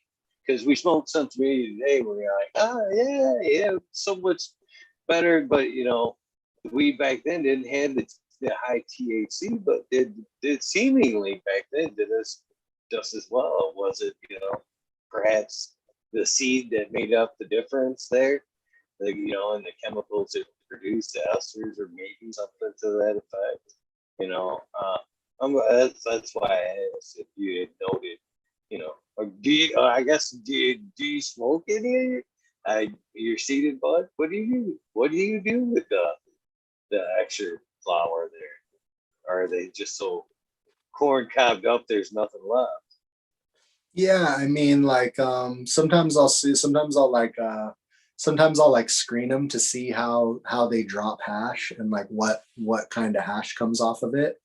Um, Especially if they're like from seed and I want to know, you know, like this particular, like because they're different and I haven't grown them before and I grew them up from seed and now they're seeded and it's gone and I didn't clone it. So I want to like know the most I can about it. So I'll like, you know, maybe screen it and see like what the resin's like and you know, how it melts and all that kind of stuff. But then other ones, like if they're not heavily seeded, then it's just like it's just good bud because it's just not, you know, it's not that seeded. But when things are super seeded, I tend to just like completely grind it up in a sense and crush it up. And so um it just winds up being like powdered weed. And I don't smoke powdered weed. Like if I roll joints, I like to try to have it be like chunks, because if it's powdered weed, it's just like no matter what, even if it's fairly good bud, it winds up just kind of tasting like harsh and hot. And so it just, you know, it just winds up not being smokable really for me. Not that it's not, like I said, like if it's just for straight medicine, like there's a lot of usable stuff, but yeah, I wind up actually just a lot of it, I don't wind up doing anything with it. But yeah, on the thing of like weed that's not as good and you are getting just as high, I think like a lot of it goes with like um I've noticed over the years, like especially from like being on vacation, like whatever weed you have is going to get you high. So like you go from weed that's not potent and then you smoke some weed that's really potent. The really potent weed is really going to get you fucking high. But if you start smoking really potent weed all the time, after a while, it's not really going to be very potent weed because you get used to weed so easy, you know? So like if you have weed that's not very potent when you smoke it, you'll be like really fucking stoned. And then you smoke it for a while and it won't get you that high. And then you smoke a more potent weed and then you get high again. Once you get to that point where you smoke the most potent weed all the time, like it'll still get you high if it's really that very top thing, like you know, Chem 91, Fire OG. There's these certain ones that are like no matter what, like they're just very, very potent. And I think those kind of keep their popularity because everybody like is like, okay, yeah, this you're gonna get high for sure. But it's always funny to me because it's like whatever is normal to you as far as your routine will become normal to you as far as potency. You just be like, yeah, I smoke this and I get high. And then if you smoke something really good and you go back to that, you'd be like, I didn't get fucking high at all. It doesn't do shit. But if you constantly just smoke weed that's not that stony, it'll get you, you know? I think tolerance is huge with weed. I think you just adjust to it, and then there's only a few things that can still get you high. Cause like if you smoke like good water hash all the time, after a while you don't even get that high. Then you can smoke a joint. The joint will get you high, you know? It's weird, like just the switch sometimes too, switching stuff will make it potent. And I mean, I don't know if that's exactly what's going on for you, but I feel like from that, like I'll go on vacation and get some weed, and at first it won't be strong to me, and then I'll smoke it for a couple of days, and then you like smoke it first thing in the morning after like 4 days of smoking it, and you're like, fuck, I'm stoned. It's like, this is real weed now, you know, even though it's like, it wasn't that great when you first got it, came off your old weed. Mr. Captain 420 would like to know, did you send a pack of Freak Show to your friend in Thailand? Freak Show? No. No Freak Show. Cascadian Grown would like to know, could you please describe the stem rub on the grape soda skunk? It's this weird smell. It's really hard to describe. It's a little bit, I don't know, it's hard. It's one of these things where like I smelled it the first year I had one, and then the weed budded and I was like, oh, it smells like this. And then the next year I grew some more of them, and I found the plant that had the purple stem, and I smelled it and I was like, this one smells like that one smelled before. And I budded it out again, and then the bud smelled like that. So I was like, one I had to learn. But it's a little bit hoppy and like beer, a little bit. And then it's a little bit like burnt rubber kind of. And then there's like this kind of candy smell to it. A little bit like a Tootsie Pop or Jolly Rancher or something, like the grape. And that's like what they smell like. And then there's the one that's not quite right, and it's a little bit more floral in a weird way, and extra more of like the beery smell, which is like bread, yeast, beer, hops, kind of like, to me. And to other people it's not like you'd maybe recognize it, because it's just these things that they just, whatever things remind me of. I can't say they really smell like that. It's just, to me, that's like what I picture when I smell it. So I use that if I can like latch onto something. So I don't know if it's like, if it would translate to what anyone else would smell, but definitely a little bit of grape, and then some kind of like a burnt coffee, chocolate, rubber kind of a thing, like not skunky, but like hints of what you get from like a real skunk. And then some of the weed is really skunky, but it usually has like a chocolatey, grapey thing to the bud. And then, you know, there's like a real like loud skunk aspect, but all the stuff I have that's skunky, it has other smells mixed with it. And the grape soda skunk, the stem rub is like, it'd probably be better to describe it just as acrid rather than skunky. It's just it has this little bite to it that smells kind of burnt almost. And the weed does too.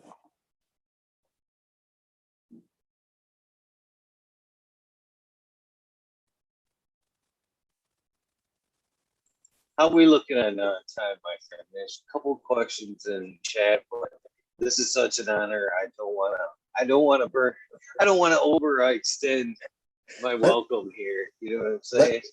Let's do 2 more questions, and then I gotta turn it in. Thank you. Says Tiva Smurf would like you to know, talk more about the pina and his hash, if you could.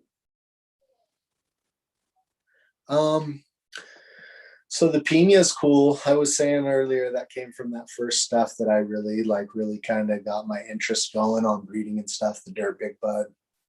It also has another one in it called Dirt Perp, which was just another thing. The perp, it turns out, after talking to a couple friends who knew that little era better because they're older than me, that there's a thing that's in the lime that is also what is called the perp, which is not to be confused with the perps or like any of the things that carry that. It's not Mendo perp. It's not purple Urkel. Like it's unrelated to those. It's just that when weed turns purple and you have mostly green weed, you wind up calling that shit the perp, or the purple. So it's Big Bud, Dirt Perp. And then I got this plant that was labeled Urkel Cross in the early 2000s. And it came from these guys who mostly grew hazes and haze crosses. And one of them, I had two plants, and one of them kind of was really like lackluster and zero terps and leafy and didn't weigh anything. And could have been an Urkel cross. And then the other one seemed like it was just not, it wasn't that. And I honestly think that both plants only came with one tag and that one of them wasn't labeled. And I just assumed that they were both the same, but I can't remember that fully. But the other one was definitely not an Urkel cross. And now after seeing what I've seen from breeding some Blue Dream and seeing a lot of pictures of people's like more old school super silver haze cuts, I think it was a super silver haze. It had the flavor, the smell. The pina still has this like hazy smell in the air, even though it's real shocking because the weed doesn't smell like that. But when it burns, when you smoke the oil, it's like you smell it. And so the pina, if you can find ones that will hash that aren't too terpy, it makes really, really nice hash. And then if you make like BHO off of it, if people who make shatter, it makes like the most stable shatter ever. Like it just sits around as shatter forever. People don't make shatter that much anymore though. But if you make like live resin off of it, it's kind of like distillate. And as far as the texture of it, so like it can just go straight in pens, and I have pens of it and like just grams of it that people gave me, and the flavor is just amazing. Like it's just way better. It's just something about that resin that makes it really good for that type of smoking. And like it's really nice and like a Puffco, or like I have the little pen, the little Puffco Plus, and it's super cool in that. It's just like so tasty. And there's some of them have a lot of CBD, some of them are all THC.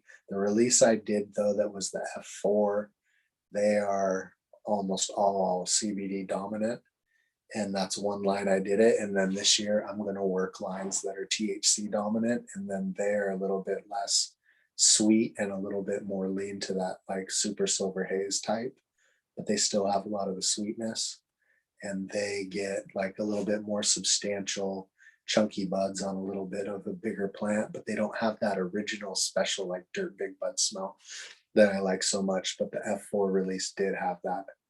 And they're super PM resistant. They're pretty bud mold resistant. There's some that are better than others. And they all have like that F4 release with the purple stems. They all have like the same leaves. Some are a little taller, some are a little shorter, but all fairly similar stature. And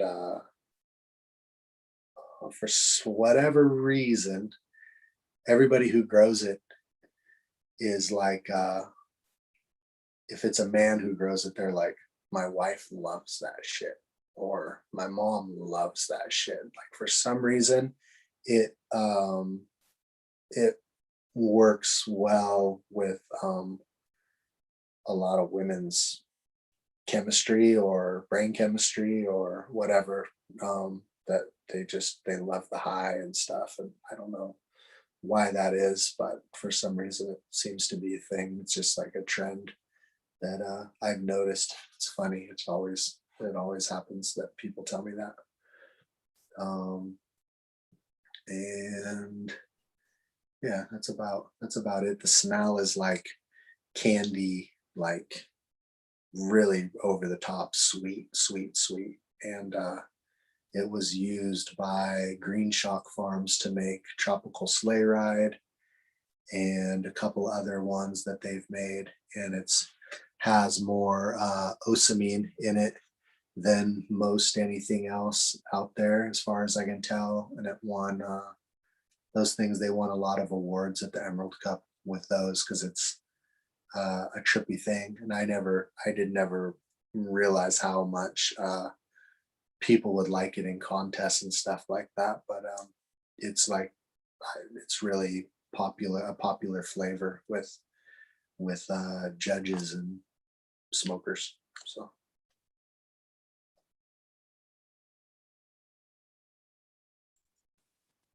Oh, brother, I'm gonna let you out of that second question there. I forget that a lot of these things just aren't yes and no questions. You know what I mean?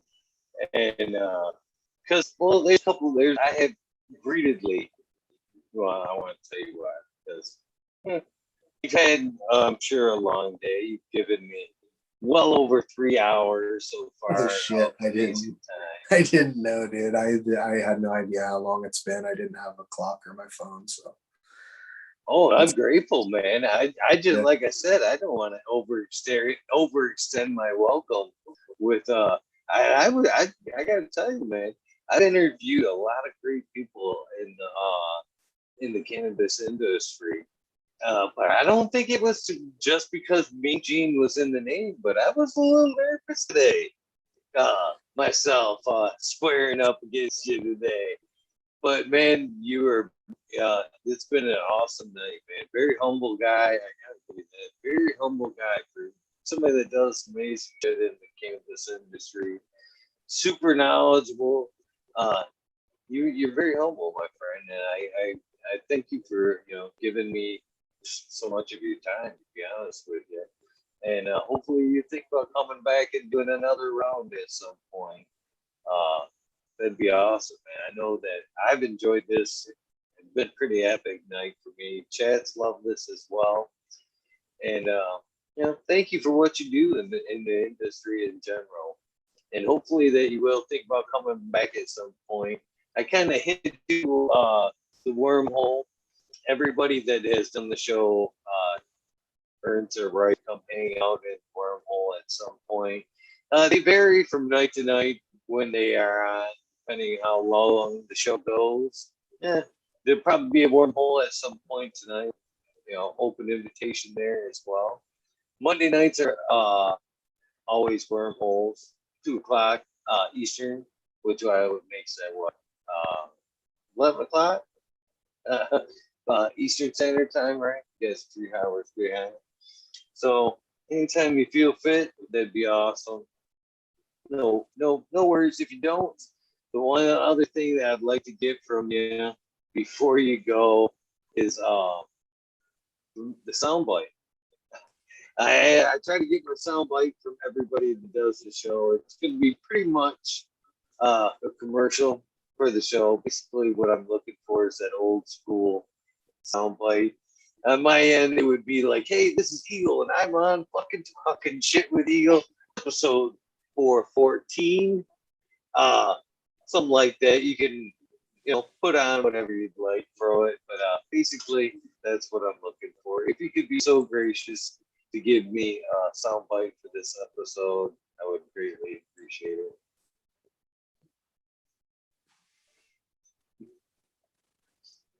Cool, man. Hey, I'm Mean Gene, and we're fucking talking shit with Eagle here. Check it out.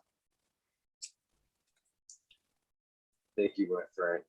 And thank you for giving me so much of your time tonight. I didn't know how much I would get, but man, it's been been a great episode. I can guarantee this will be one of my highest viewed episodes, if not the highest. So thank you. You've been highly requested. I told you that in the invitation, man. You're one of the first people wanted to see on the show, and I can't thank you enough for coming on and doing this.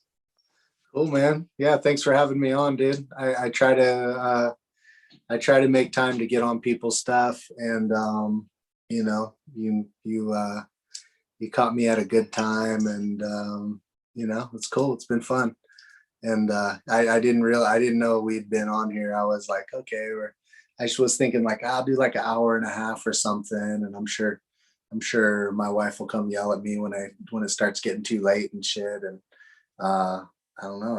We managed to just be on here bullshitting for quite a while, so it's great, dude. I can't believe I've held you up from that after work, after dinner joint there. I was like, man, he's not smoking. I don't want to be all. I don't want to get all high and foggy, man. Yeah, no,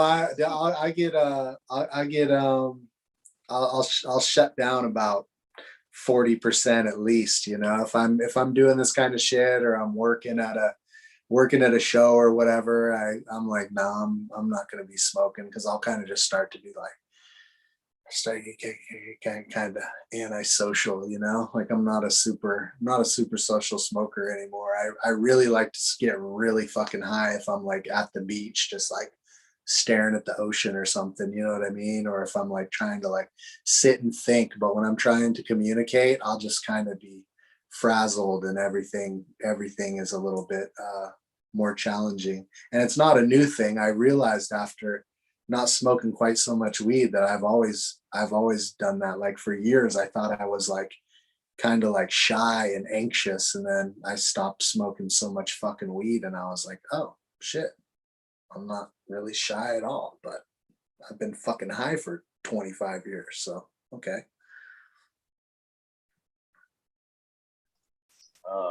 Weed doesn't make me shy, that's for sure.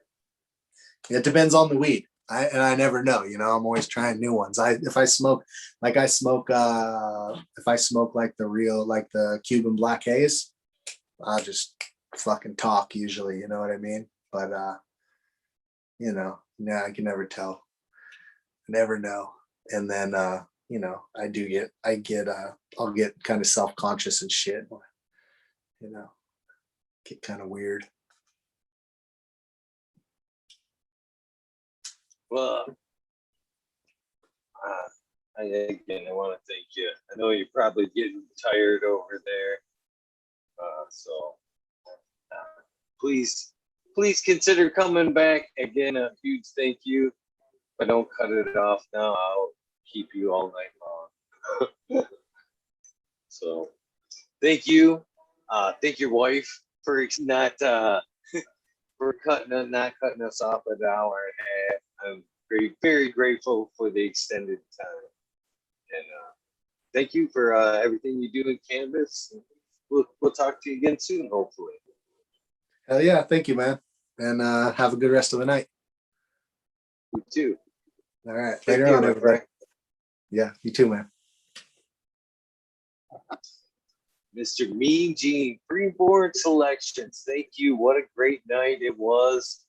Thank you guys for tuning in. Wow, record numbers, I believe, tonight. If I go back and look, kind of knew it would be. Thank you guys. You guys know the deal. Please do something nice for somebody. Brandon Max and Kindness do save lives.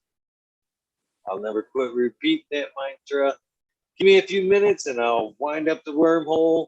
I'll see you guys in a few. Thanks again, Mean Gene. We are out of here.